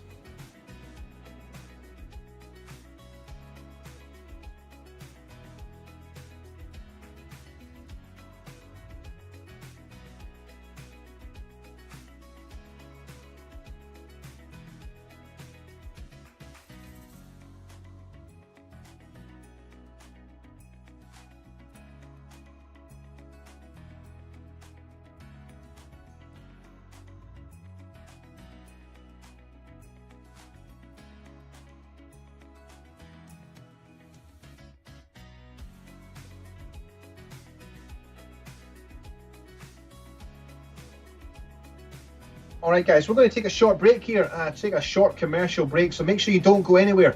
We'll see you right after this quick break for some more air racing action brought to you by the team at VIRPIL. Don't go anywhere.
take off into the sky, to soar through the air like a bird, bank and turn and see all the world below, to fly, to fly. It was the oldest of dreams, and it had baffled the most inventive of minds, from Leonardo da Vinci to Thomas Edison. Then one day, it happened. Early in the new 20th century, at a remote spot on the outer coast of North Carolina, two young, unknown Americans, brothers from Dayton, Ohio, succeeded as no human beings ever had. The world was not to be the same again.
All right, ladies and gentlemen, welcome back. We're going to check out the jet racetrack as we get ready to queue up Group C.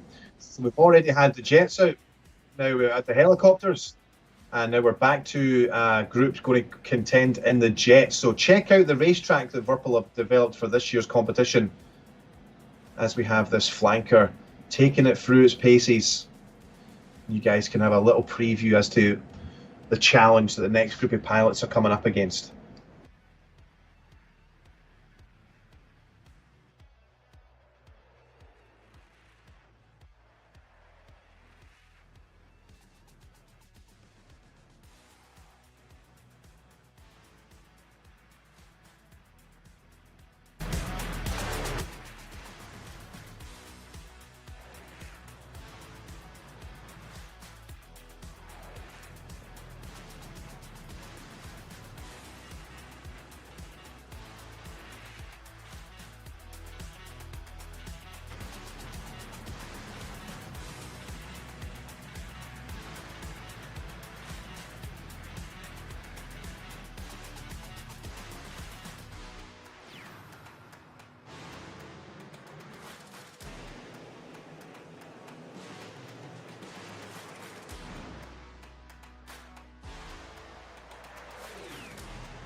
All right, guys, it might look easy. I can assure you it is 100% not easy. We've seen quite a few crashes from the guys flying in Group A. Coming up next are Group C. We have Chills. Looks like Chills is the fastest qualifier from Group C, setting a time of 1:34.04. And it looks like his squadron mate, Checkmate, both from the X51 squadron, coming in second place with his qualification time, a 34.6. Then we have from the UK, Epion with a 36 dead. And then from the Netherlands, I believe, Warkit with a 36.55. Padang 2-1, Evil Toast, representing the French contingent with a 38.6. And Rufus, we've already seen, oh yeah, no, sorry, we've got somebody switching. So Rufus wasn't able to fly in Group C. We have a pilot who switched from Group A to fly in Group C. I'm not sure who that guy is, but I do know that Rufus had his opportunity to fly with the Group A pilots. So, be interesting to see how these guys do. Looks like they are all flying baguettes, with Chills 47 with the fastest qualification time of all the hundreds of people that were qualifying for the finals to take part.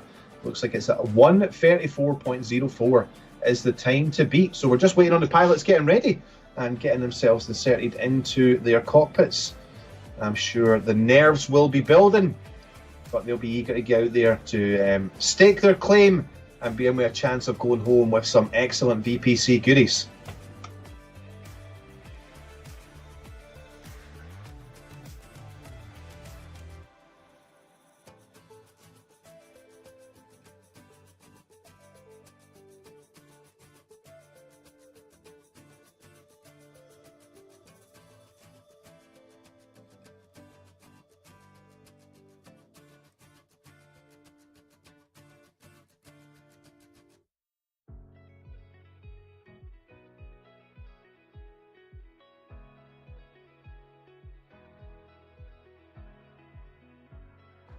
All right, guys. We had a bit of confusion, so we're going to have to just quickly restart the first pilots round. You guys maybe didn't see that on the stream, but I'll let you know that we made a quick mistake and let all 5 pilots spawn at once, and that wasn't baller. So we are restarting again with Peaceful Viper in the F-15C. This was the pilot that had to change over from the Group Alpha to Group Charlie. He starts in the F-15C. He is railing downhill. The smoke that you can see is to help pilots identify the gates that they have to go through, and it looks like everybody's going to be in the Mirage apart from Peaceful Viper as he starts bobbing and weaving. This is going to be a tight turn. Oh my goodness, around he goes. A little bit uncoordinated, or it might just be a little bit of game lag there. But yeah, heavy overbank here as he comes back around, pulling 11G sustained all the way around here. Doesn't pop the air brake out. It looks like he's blacked out. He's checking out to the fish. And he goes, ladies and gentlemen. I told you it was a dangerous track. I hope you guys now believe me as to why I say that. Gravity-induced loss of consciousness is your greatest enemy here, guys. Shout out to the VPC team who have done a great job with the graphic overlays, guys. Not only can you see the speed in kilometers an hour that the pilots are doing, but also the G's that they're pulling as well. Yeah, great job to the VIRPIL guys. And we've also got some sexy replays coming up as well this year. The production quality this year has been absolutely fantastic. I think you'll agree.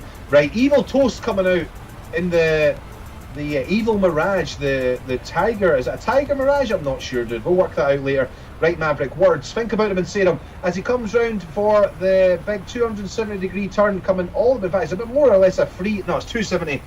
Brings it round, takes it upstairs. The G sustained going around at 9G as he takes it up and brings it back down, looking to recover that speed.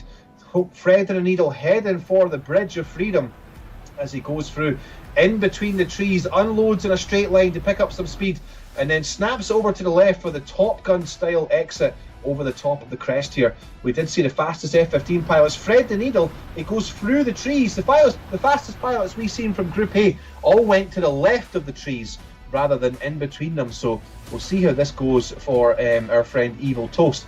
Elects to go over the platform rather than under it, which we've seen the fastest pilots from the F-15 community do. So this will be an interest. Oh my goodness, he's kind of cutting the line a little bit fine there. I'll put my hand up and admit I'm not sure if there's any legal ramifications if he oversteps those cones there. We'll find out, guys. I'm not sure what the rules are 100% on that. Takes a dip out to the left-hand side and then pulls hard to the right-hand side. It's oh!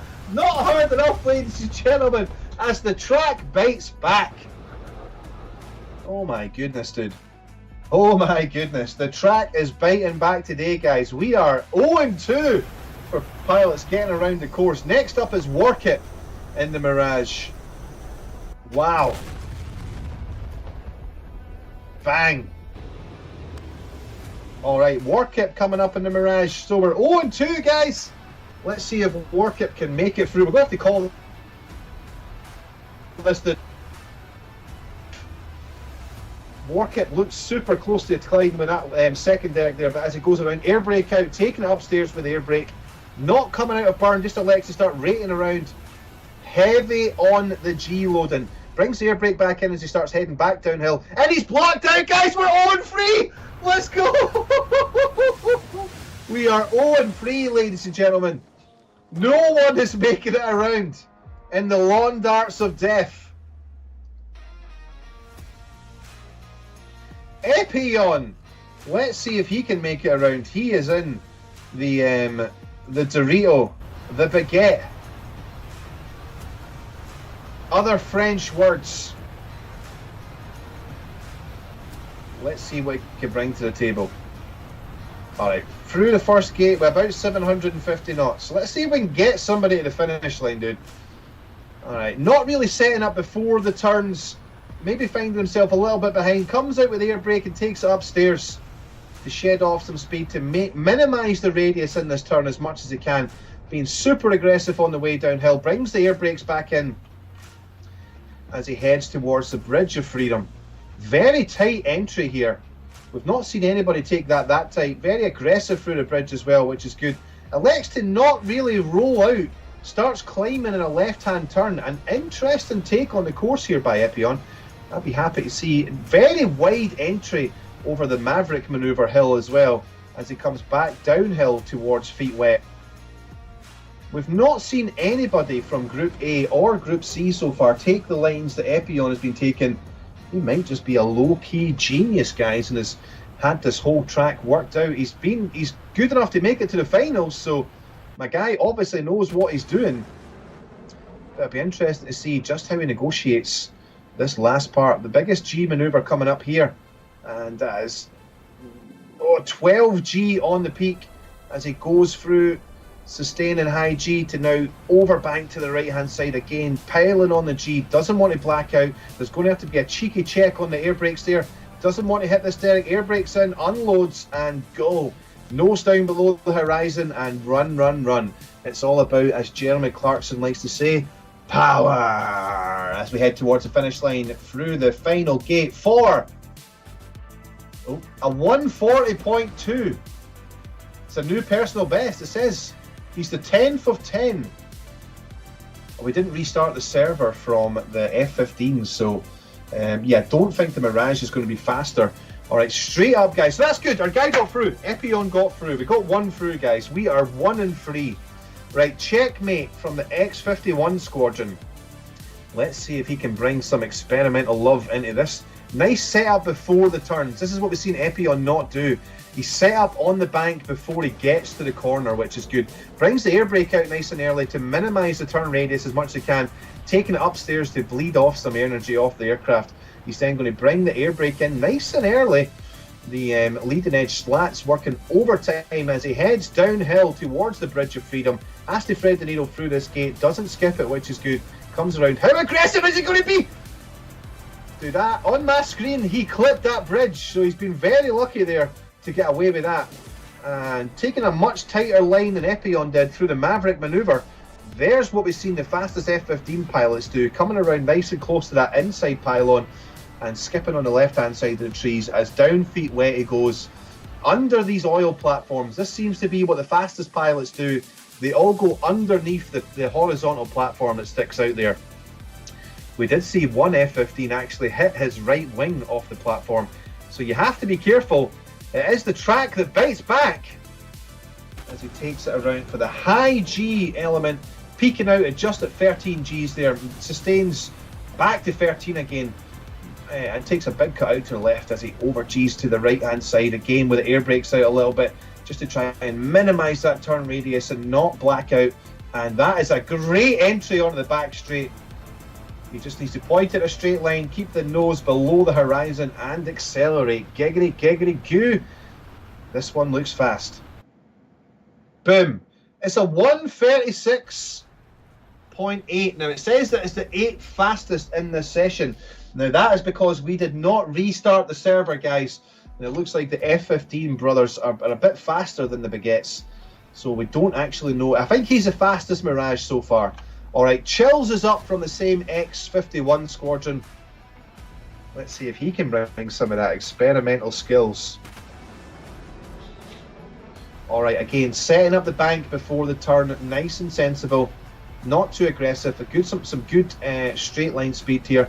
Comes out with the air brake a little bit later than his colleague did as he takes it uphill. Again, leading edge slats working overtime. The air brakes come back in as he is over about 120 degree bank as he starts pointing the nose down to go through gate number 7, setting up for the Bridge of Freedom. Full afterburner, and the wing makes it comfortably under, threads the needle through the set of trees there on the north side of the bridge as he makes a run uphill for the Maverick maneuver as he comes up in between the smoke and the pole and dissects those trees down there. So making the turn not as short as it could be, but still some great pace here by Chills 47 as he heads out feet wet again, this familiar underneath the horizontal part of the platforms as he looks to maybe just dip the wing in the water ever so slightly as he gets it low and gets it pro. Setting up now for the high G portion. Looking at the bottom right hand side of your screen, guys, for the live G meter. Shout out to the VIRPIL crew for doing a great job on those overlays. We see him maxing out as he goes around here. 14.5 G. I'm not even sure that is legal, guys. Coming back around and switch back to the right hand side as he comes back around. Little cheeky kiss on the air brakes just to make sure the aircraft's moving. He's not going to black out. We minimise that turn radius. And now pointing the nose down below the horizon and running back towards the finish line. Let's see how he does.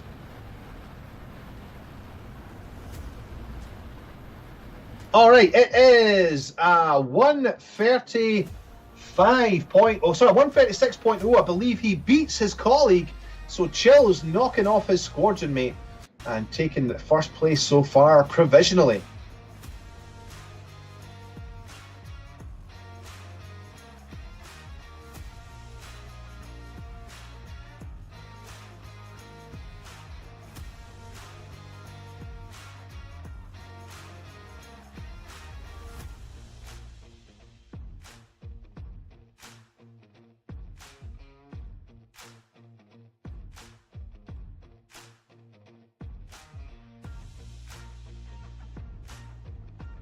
All pilots getting the opportunity to do a second round. Until that happens, let's have a look at the results from the first run. So first is Chills, second Checkmate, then Rufus, Epion and Warkip, and Evil Toast unfortunately not managing to post the time, but Chills with the time to beat. Chills 47, a 136.0.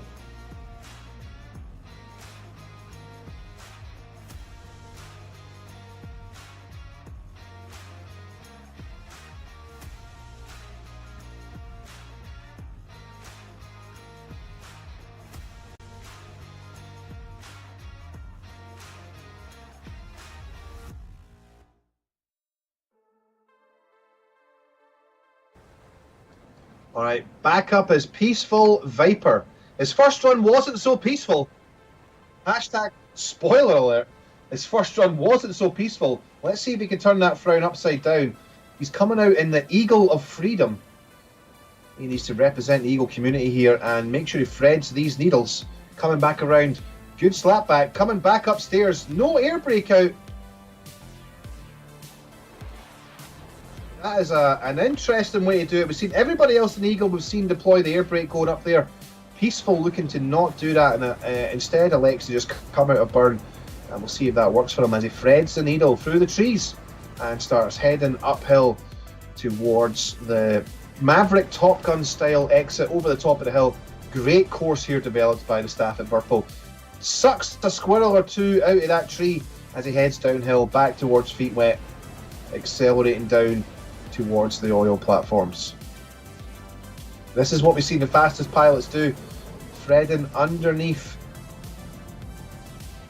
the horizontal portions of the pylons here as he starts getting ready for the high G, the maximum G sustained part of the course coming up right now. As he starts pulling into it, we spike at 14.5 G, and then he starts bleeding off a little bit. Tiny little unload as he looks to snap to the left, slap back to the right, and then start loading up the G once again. Again, no air brake coming out from Peaceful Viper.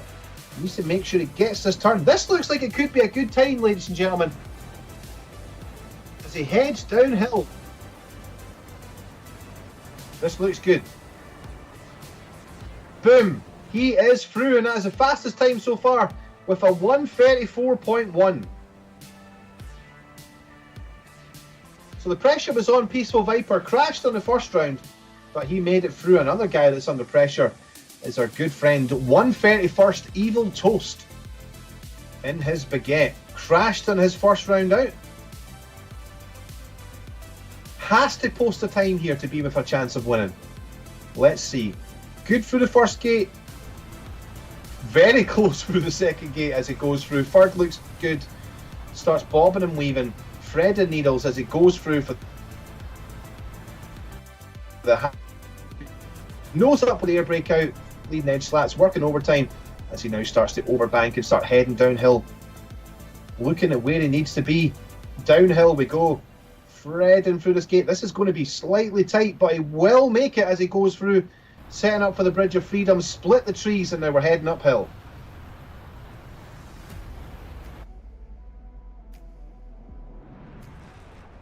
Alright, needs to make this tight, and does so. It's a good start on the downhill section to back down towards the water.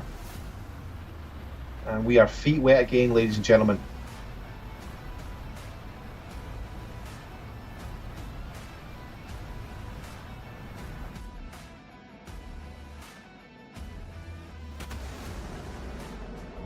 He is cutting the lines fine.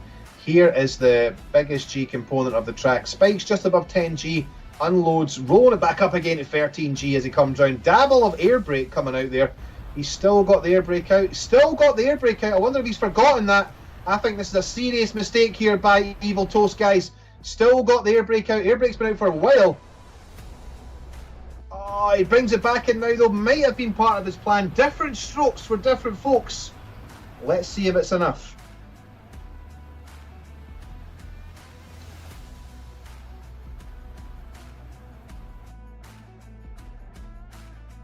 And it is actually the slowest time of the entire session, unfortunately, for Toast. And he elects to eject and just get out of there, dude. That's how much he likes that run. Unlucky, Toast. At least you made it through to the final, sir. It's been great watching you, and we're looking forward to seeing you next year. You take care and have a great new year. Warkit back up next for his second run.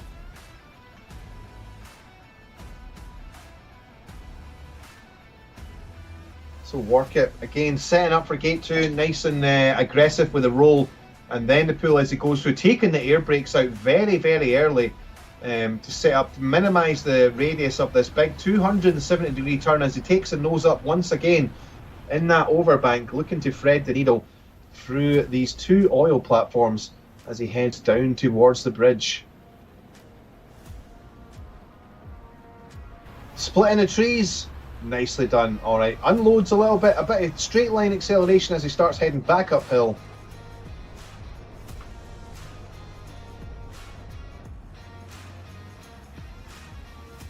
Alright, downhill towards the water.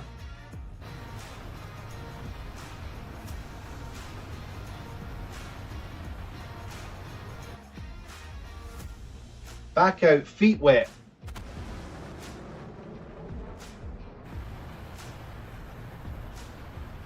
Alright, Warkip will be getting set up, making sure that he absolutely nails this high G portion.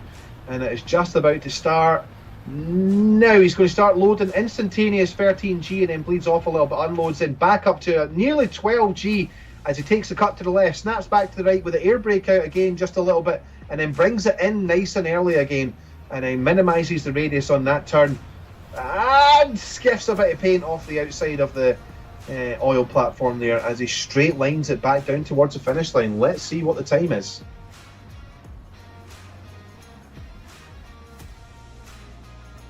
Alright, no penalty gates. There's a 1:36 free. It's not good enough for first place. It looks like that is potentially third place so far from VIRPIL. VIRPIL looks like he is contending for third place. Alright, Epion is back out in his Mirage. He was the third pilot to fly, but the first one to actually set a time, because the first two pilots crashed. In fact, I think, did Epion? Yeah, Epion definitely put a time in on the first one. It was a 1:40, so yeah, actually, like, nearly a full 4 seconds slower than his fastest qualifying time, which is interesting. So there's obviously still some stuff on the table for Epion here. Takes it upstairs with air brake. Nice and aggressive. Doesn't want to get too slow though. Wants to start unloading around about now to get that momentum back. Gets low very early. We haven't seen this approach from too many other pilots. Splitting the trees nicely. Wow, maybe taking some leaves, taking some branches and some squirrels off that tree with him. But still alive, still in it to win it.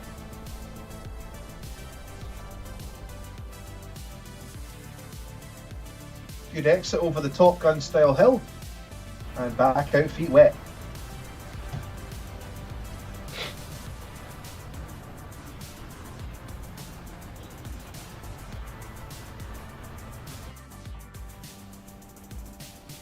Trying to minimise the radius around this corner as much as he can, setting up for the high G portion. Loading it up now, let's see what he peaks at. Peaks at just over 13 G. That is no joke whatsoever. Done a great job in minimising the distance around that corner. Brings it back hard right, dabbling the air brake. Air brake came out, went in and then came back out again. Let's see if that works out for him. That is a beautiful exit there. I feel like this is going to be one of the faster times, guys. It's looked fast.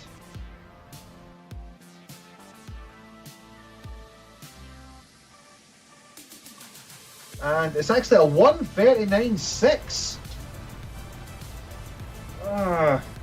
It's faster than his first run. He is definitely faster than his first run. Let's see if it's enough to get him in the top three. Alright, we're back to the 51 squadron. Then we have X51 Checkmate coming out for his second and final run. Let's see how he does. Obviously no stranger to the track. Probably flown this hundreds of times. Every pilot seems to have their own little way of going around what they think is the shortest and fastest route. It's been good. It's been interesting to see the different pilots' approaches to how they tackle this course. I've seen this from quite a few where they're very aggressive on the nose up and gaining that altitude, and then it all gets recovered on the way back downhill. We've seen Epion getting very low before the entry into the bridge. Not too many other pilots have been doing that. Alright, as he heads uphill, nicely split over the crest as he heads downhill now, back towards what we could pretty much call the back straight almost. It's a curving left-hand turn all the way around, but it's essentially a walk in the park for pilots of this caliber. No more than, say, 3G, as these guys are coming up to before just that point. G starting to creep up now though, as we get set up for the most demanding part of the course with regards to the gravity on the pilot's body. As he peaks at over 12G and comes around, looks to take a bite out of this left-hand side to open up that right-hand turn. It's good so far by Checkmate. Little dabble on the speed brake. Speed brake still out. Speed brake coming back in now as he looks to unload slightly. Oh no! Oh no, dude, that was a little bit too much. He might have blacked out there at the end. Possibly blacked out. It looked like he just went straight. It looks like he was pulling, and then just went straight for a little second. So, just as we were talking about the effects of gravity and G-lock, it looks like it might have claimed another victim, guys.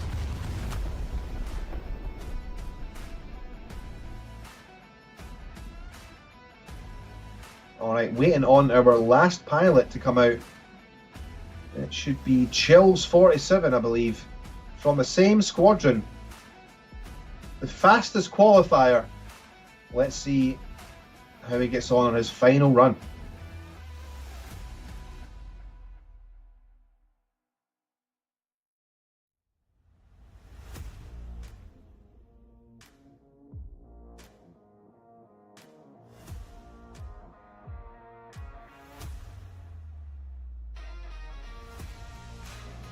It looks like Chill's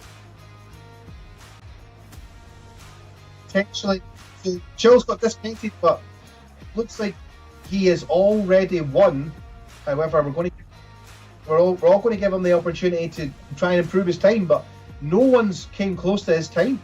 It's Chill's 47 who we've lost connection to, but we're giving him the opportunity to come back into the server and post a second time to see if he can improve on his first. But at this stage, it looks like, well, Chills is definitely won, guys. No one else gets to go. So congratulations to Chills taking the trophy. Let's watch him go around one more time, though, to see if he can improve his time.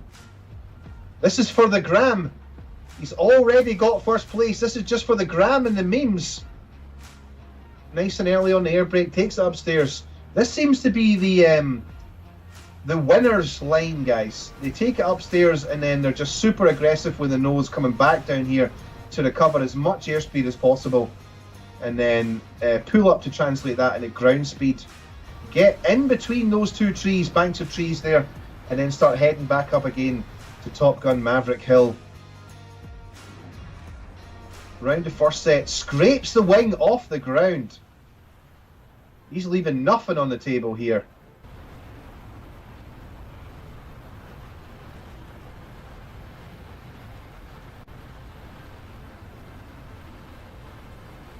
It looks fast. All right, setting up for the high G portion.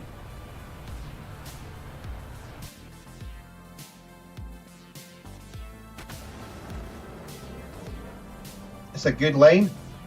Let's watch for the air brakes coming out. Air brakes are out now. Very tight line through there. Good bite from the left to open up on the right. Still with the air brakes out.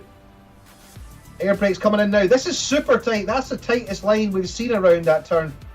He does unload enough to carry as much speed as he can heading through here. I think this is going to be fast. This looks faster than his first run. Oh, it's actually not. It's actually not. It's a 135.5. But congratulations to Chills 47. First place in Group C. It is going to be a happy holiday and New Year in the Chills household with that VIRPIL swag coming. He done the last run for the gram. He can get his prizes posted up on the gram as well. Congratulations. So let's have a look at the results. So Chills 47, as we know, taking first place. Congratulations, sir. Warkit making it count on his second run. Scoop second place. Big day for the X51 squadron, as in third place. X51 checkmate takes it with a 136.8. 4 is Rufus, 5th Epion, and the last place guy coming in 6th place, that is Evil Toast. So congratulations again to Chills 47, Warkit, and X51 checkmate. Congratulations. So these are the winners from Group C, which is our second load of fast jet pilots to head out. We've also had Group A. Those guys were also on fast jets. Group B were the helicopters. The winners from Group A are going to be coming up on screen very shortly. Very interesting. Krupinski was the first guy that came through. The man, the myth, the legend, 104th Wiley scooping up second place, just over a second behind Krupinski, who went faster on his second run. It was very, very impressive flying from Krupinski. And third place scooped up by Arrow. Tempest coming in 4th, and Peaceful Viper in 5th, with Lucky in 6th. So again, the top 3 win prizes from each group. First place was Krupinski, 104th Wiley in 2nd, and the man, the myth, the legend, Mr. Lozano, Spain, aka Arrow. So we're going to go to Group D now, which is back to our helicopters. And let's check out the track that they're going to be taken to very shortly.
All right, so for Group D, ladies and gentlemen, we have Witty was the fastest qualifier. Then Randy. Oh, look at the time difference, 0.08. This is going to be a close round, guys. Randy in second place, right on the heels of Witty. Then we have Board 046 in third, Harat Condor in fourth, Yol Danny in fifth, and Anjet coming up in sixth. I recognise Yol Danny. He was one of the competitors from last year. It looks like all these guys are going to be in the KA50s. So in Group B, which was our first helicopter group, they were all flying the Apache. It looks like these guys are all going to be taken to the skies in the KA50 Black Sharks. So we're going to see some interesting differences between how both airframes actually tackle the course. A brand new helicopter racetrack for this year's competition. And it looks like we've got Anjet coming up in his first run in the K50. Anjet representing Croatia. He's going to be the first K50 to take to the skies.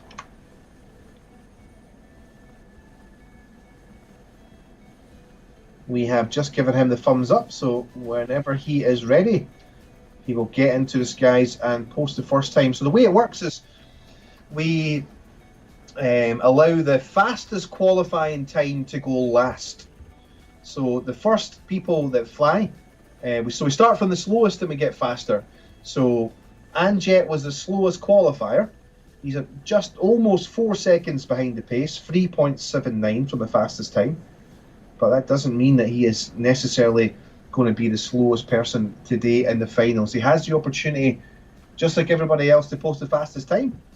But what we do anticipate is, as we go through the contenders, we do anticipate the time to get faster. But it's a great opportunity for somebody that maybe qualified further down the leaderboard to get out there and show what they've got. So any second now, Anjet, we are ready for you, brother, if you want to get in the skies and show us what you've got. And into the skies he goes. The landing gear's coming up. We're looking to maximise the speed through the air and minimise the drag, and bringing in that landing gear is certainly going to help with that. We did see 1 or 2 pilots last year that forgot to bring in the landing gear. Hashtag chaos.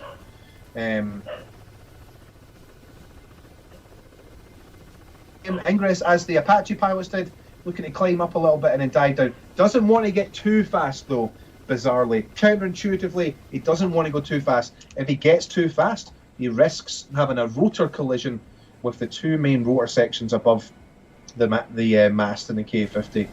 So needs to minimise the risk of the rotors colliding, but maximise the speed that he can get out of the system.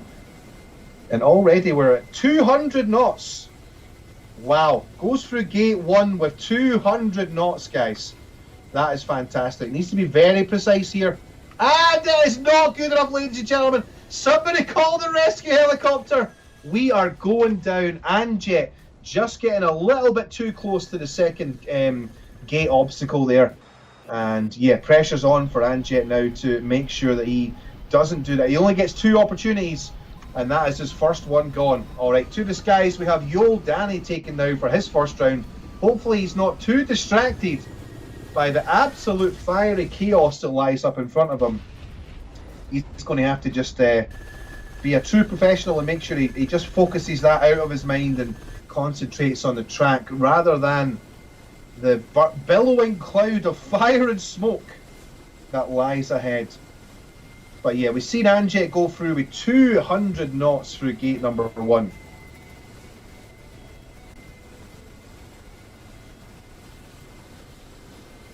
All right, Yol Danny, another Spanish pilot. It's really strong in the virtual air races for our Spanish amigos. All right, here we go. Anjet goes through, Danny goes through with 201 knots. Needs to be careful. Manages to get through the first 2 gates unscathed. Any collision here would be unbidden. Friend of the needles, it's looking good. It's a bit squirrely through the end there. That was a little bit squirrely by Danny. He can do better. But he just needs to stay alive now. Setting up for the big 270-degree overbank as we go around. And keeps the airspeed on nicely. Takes it nice and wide to maintain that momentum through. This is nice. Alright, heading for the Bridge of Freedom. Wow, he really opens this up. We haven't seen anybody do that in the Apache community. Nobody did that. And what that's doing is that's really opening up the corner for him to get on the accelerator much earlier on this back straight. Let's see if that pays dividends for Yul Danny as he heads towards the penultimate corner. Boom, he's through. And bang. That is the fastest time so far, guys. New personal best for this time session. No surprise, really. He's the first pilot to make it through unscathed. But still, that is a job well done. Well done to Yul Danny. Got through alive. Gets the opportunity to make it even better with this next round.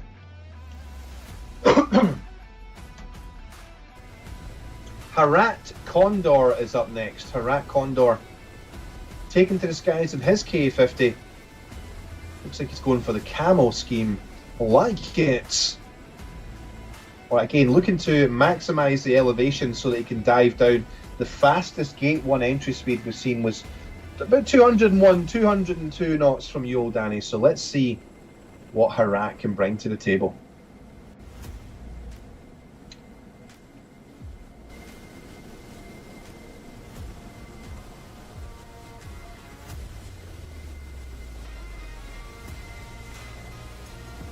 Alright, currently doing 210 knots.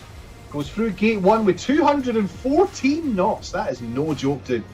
No joke whatsoever. It's going to be difficult to maintain that momentum. He actually balloons up a little bit and collides with the obstacle. We're going in, guys!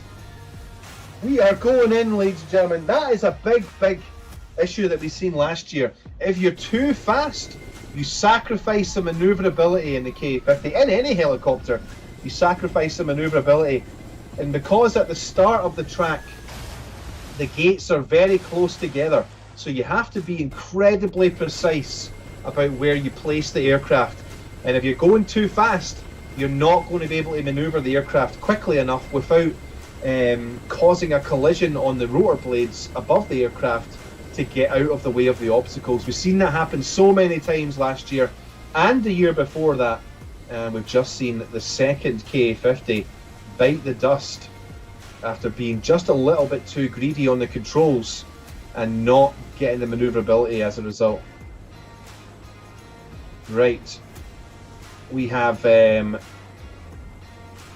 board 046 coming through, another contender from last year.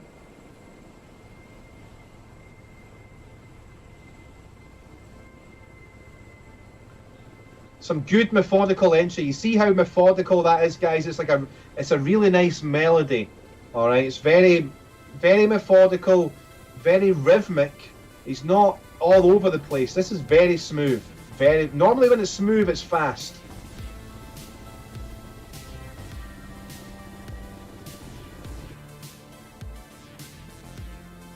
All right, heading towards the Bridge of Freedom now. This is the second K50 pilot we've seen really opening up this turn as he goes through the gate. Looks good. Unloads here. This is good. We've seen Yul Danny do the similar sort of thing.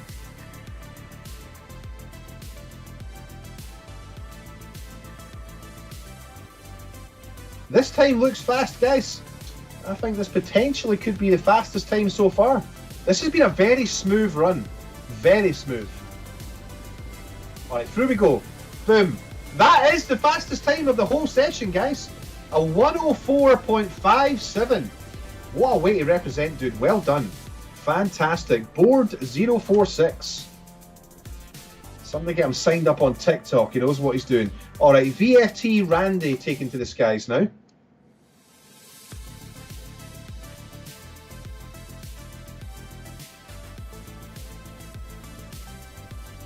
Randy hailing from Italy. We see a lot of pilots coming in the VPC race from Italy and Spain. Great to see our European cousins getting involved. Must be something, it must be that Mediterranean diet. These guys love a bit of VIRPIL air racing.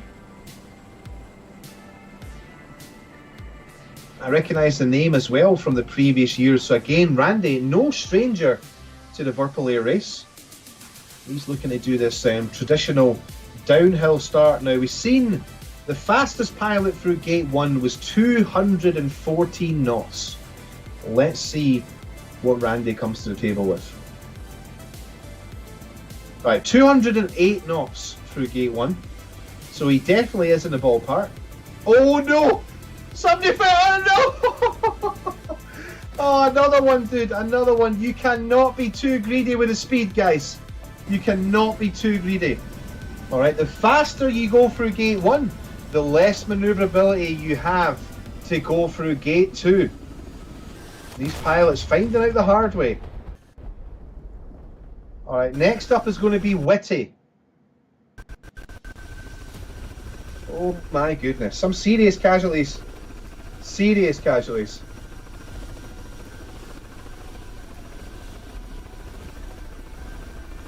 Alright, Witty to the skies. Hasn't brought the landing gear up yet though, that's a red flag. Alright, the gear's coming up now. He's a trained professional, guys. He knows what he's doing. He knows what he's doing. Alright, Witty maybe just leaving it for a little minute just to allow that towering inferno in front of him to clear up a little bit before he takes to the track. And there the fire has unloaded.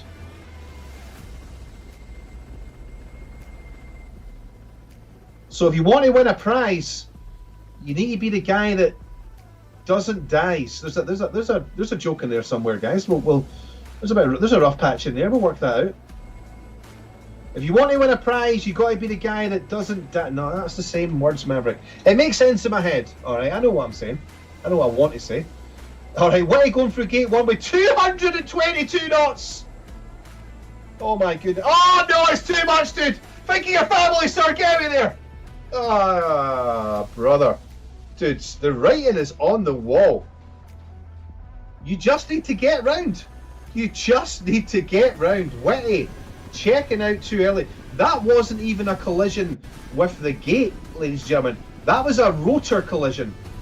He was going so fast that when he put the inputs in on the cyclic, he had a rotor collision.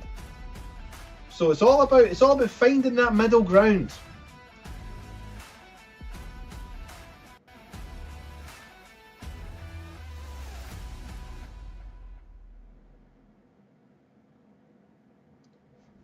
Right, so the first tries, the first runs, serious casualties, guys.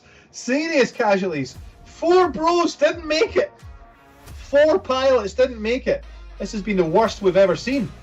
Just shows you how hard these guys are trying. Big time prizes on the line.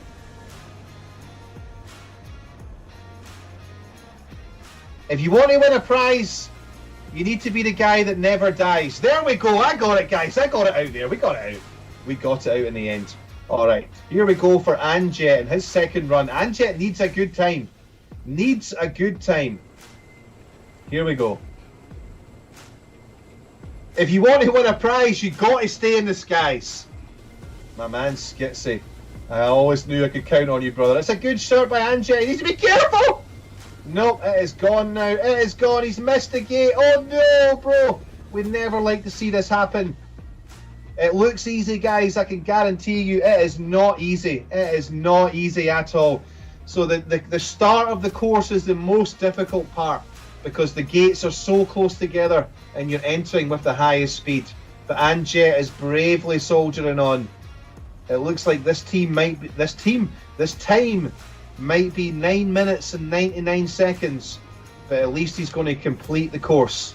He's going to post one time. Hats off to you for trying, brother. Congratulations for making it to the finals, dude.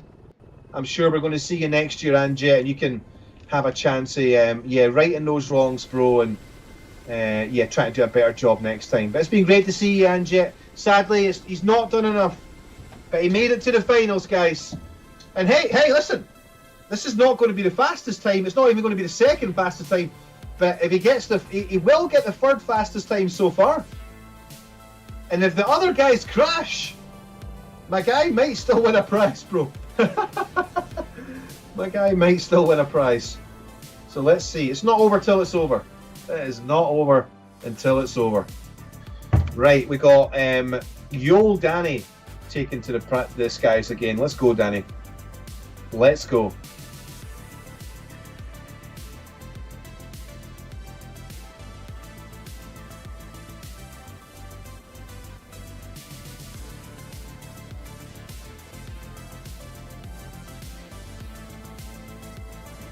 All right, Danny's first time was 106.21, which was faster than his qualifying time. So he has saved the best till last in terms of bringing his fastest time to the competition and not the qualifying rounds. He is heading downhill now. He's going to go through gate number 1 with 202 knots, which was similar to what he did in the first run. Stays away from these derricks, which is good. That one was close. Needs to be careful with the main rotor and how aggressive he's been with that cycling. But this looks good. He's carried some good speed here down towards the 270-degree slapback turn as he goes through and wants to unload a little bit, get a little bit of straight line acceleration, and then keep that back going through, which he doesn't help to do. Just wants to keep that left-hand turn, which is okay. Different strokes for different folks.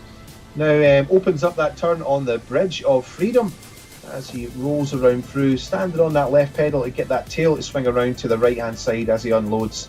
And down he goes onto the back straight. This looks tidy. This looks tidy.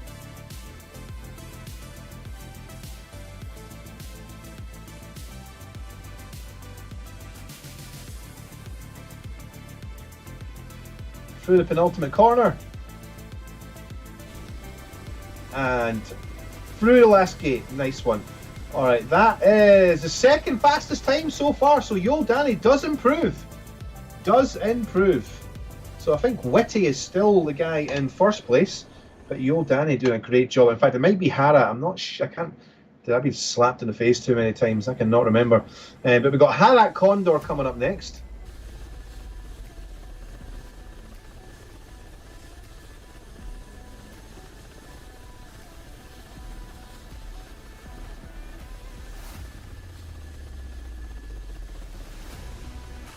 The one Harak crashed.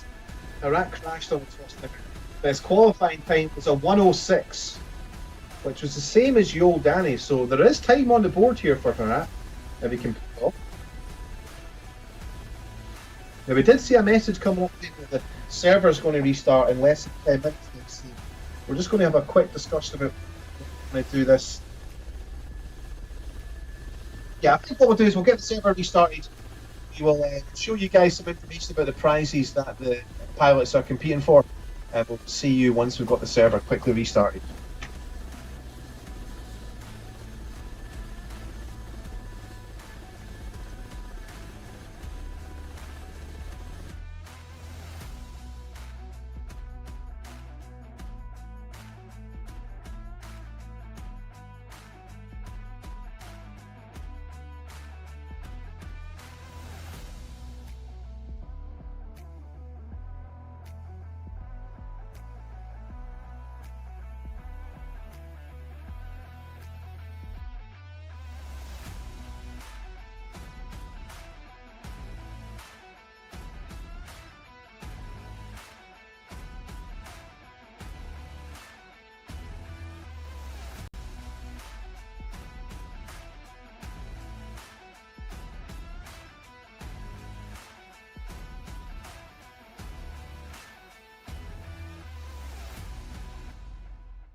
All right, friends, we are back. we have Harat Condor is going to be back up next. So because we've restarted the server, obviously the first guy that goes through is going to set the fastest time. So even though it says it might be the fastest time, it might not be. We're going to have to come back to the telemetry. There's a word in there somewhere. We're going to have to come back to the telemetry just to confirm who is in what position. But Harat taken to the skies now for his second run. He did crash on the first run, so the pressure is on. He's managed to get all the way to finals. Just a quick reminder for you guys that are watching at home that maybe don't know how the VIRPIL air race works. All these pilots have been qualifying for the past few weeks. There's literally thousands and thousands of qualifying times that have been posted. I think it was something like 13.5 to 14,000 times were submitted. The pilots that you're seeing here today are just the finalists of everybody that got through. So these guys are the best of the best in the aircraft that they're flying in. So yeah, to crash in one of your rounds puts a lot of pressure on getting the next round right. Goes through with 211 knots. Come on, Harat, let's get a good time out of this. This is tight. This is tight. He's put himself way out of sync now. This is bad, guys. This is looking real bad. I don't think he can recover from this and get a finalised time. Yep, he has bitten off way more than he can chew out of this potato, unfortunately. But yeah, he's got to get to the end. He didn't post a time in the first run, so he has to get there. There is a small chance that he could still win a prize if some of the other pilots crash and don't end up posting a faster time.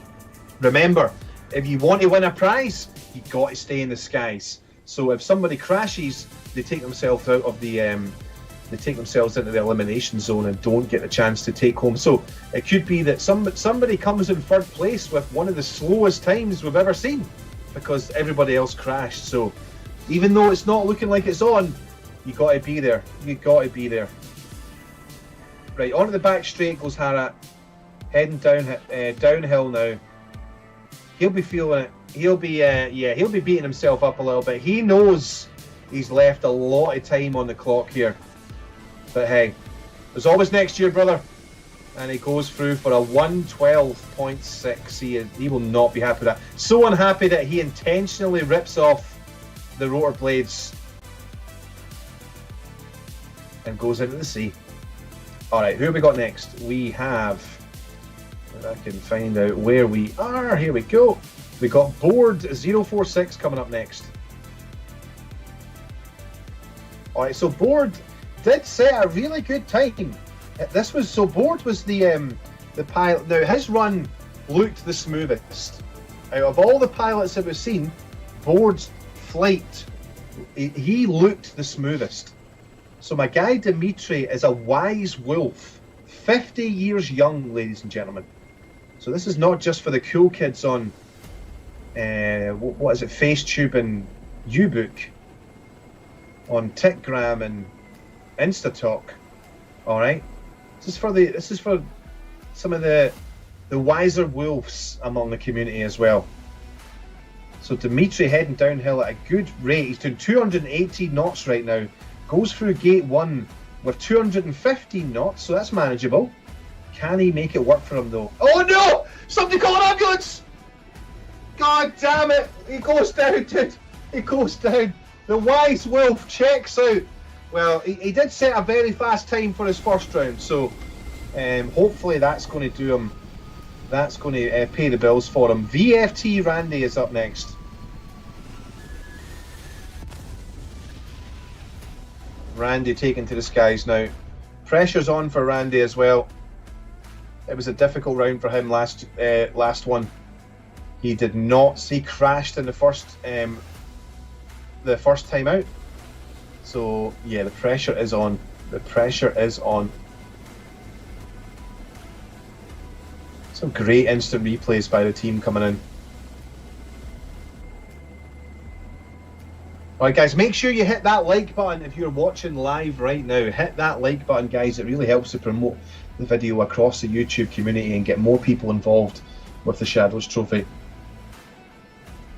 Alright, Randy heading downhill now. Needs to make this a good one. The pressure is on to deliver. If he doesn't finish, he posts no time whatsoever. Goes through gate 1 with 206 knots.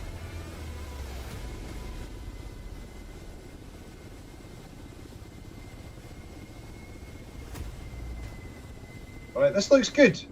It looks aggressive, but it looks good. He's alive after the first straight, which is the hardest part. That slalom part of the course is the hardest. So the worst is behind him now. He's lost a bit of time there as he takes it upstairs. Needs to get that nose down now and recover some potential energy. That looks good. Heading towards the Bridge of Freedom, opening up that gate. And through he goes. Nice big altitude cut there as he swings it back down towards the ground. This looks good.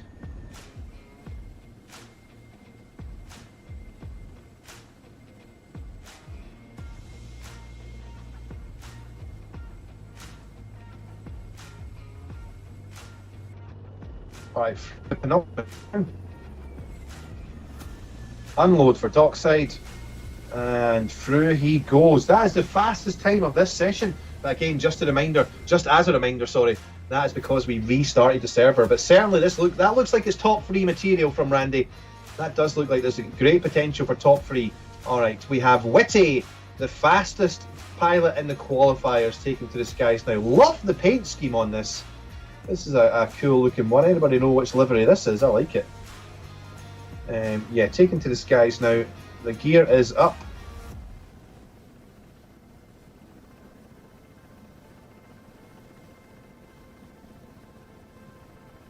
Clawing in that altitude.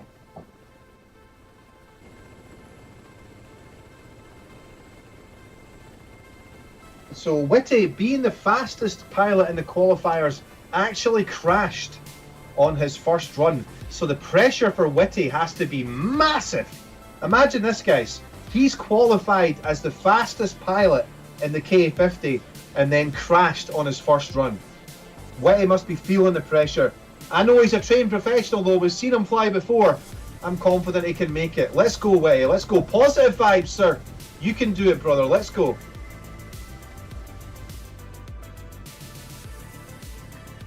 Getting a little bit behind the aircraft here, but has managed to catch up. And now the worst is behind him. Needs to get that nose down, get that aircraft down, Witty. Come on, downhill, brother, let's go. He's really went tight around that corner, really went tight. I think he's left some time on the clock, guys. He obviously knows what he's doing because he's the fastest qualifier pilot in this aircraft. But I think he's left time on the board. I think he can be faster. Unfortunately, he's not going to get the chance to have another run. This is his one and only run, so it just needs to be clean. He needs to get to the finish line and get a time posted up.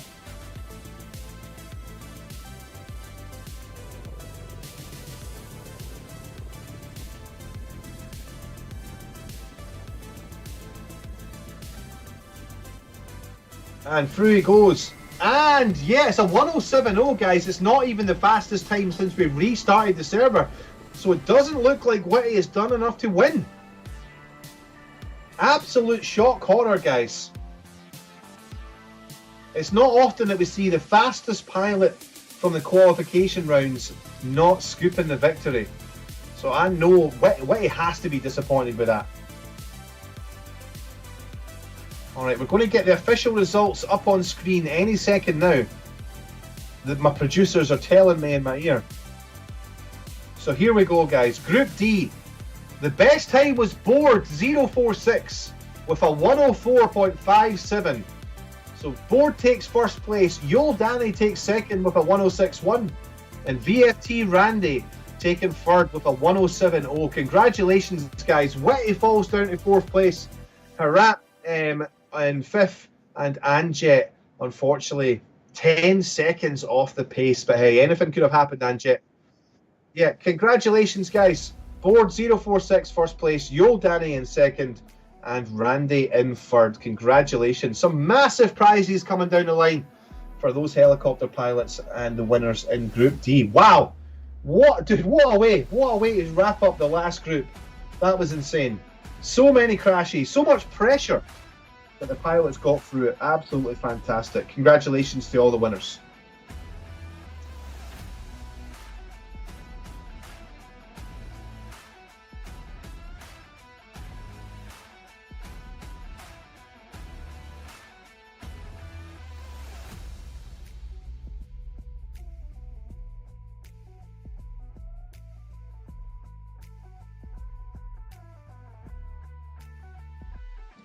So recapping through the prizes, Group A and Group C are the prizes on the left, and Group B and Group D are the prizes on the right.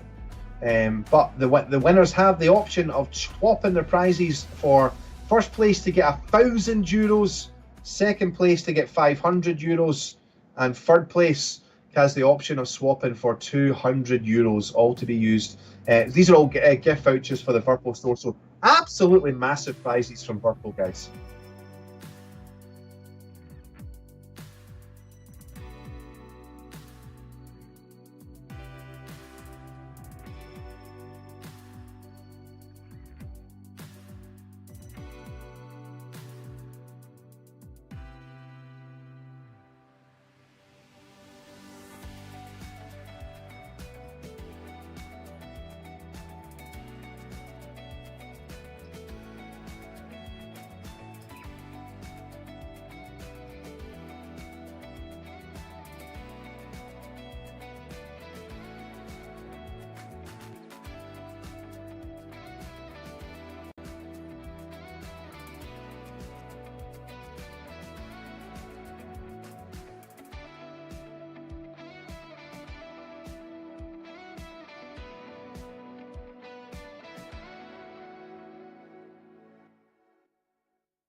All right, ladies and gentlemen, that is going to wrap it up for this year's Shadow Trophy, the 2024 Racing Tournament. I hope you guys all enjoyed it. I know I had a lot of fun watching. I hope you guys had fun watching at home as well. Absolutely fantastic to see you guys for next year.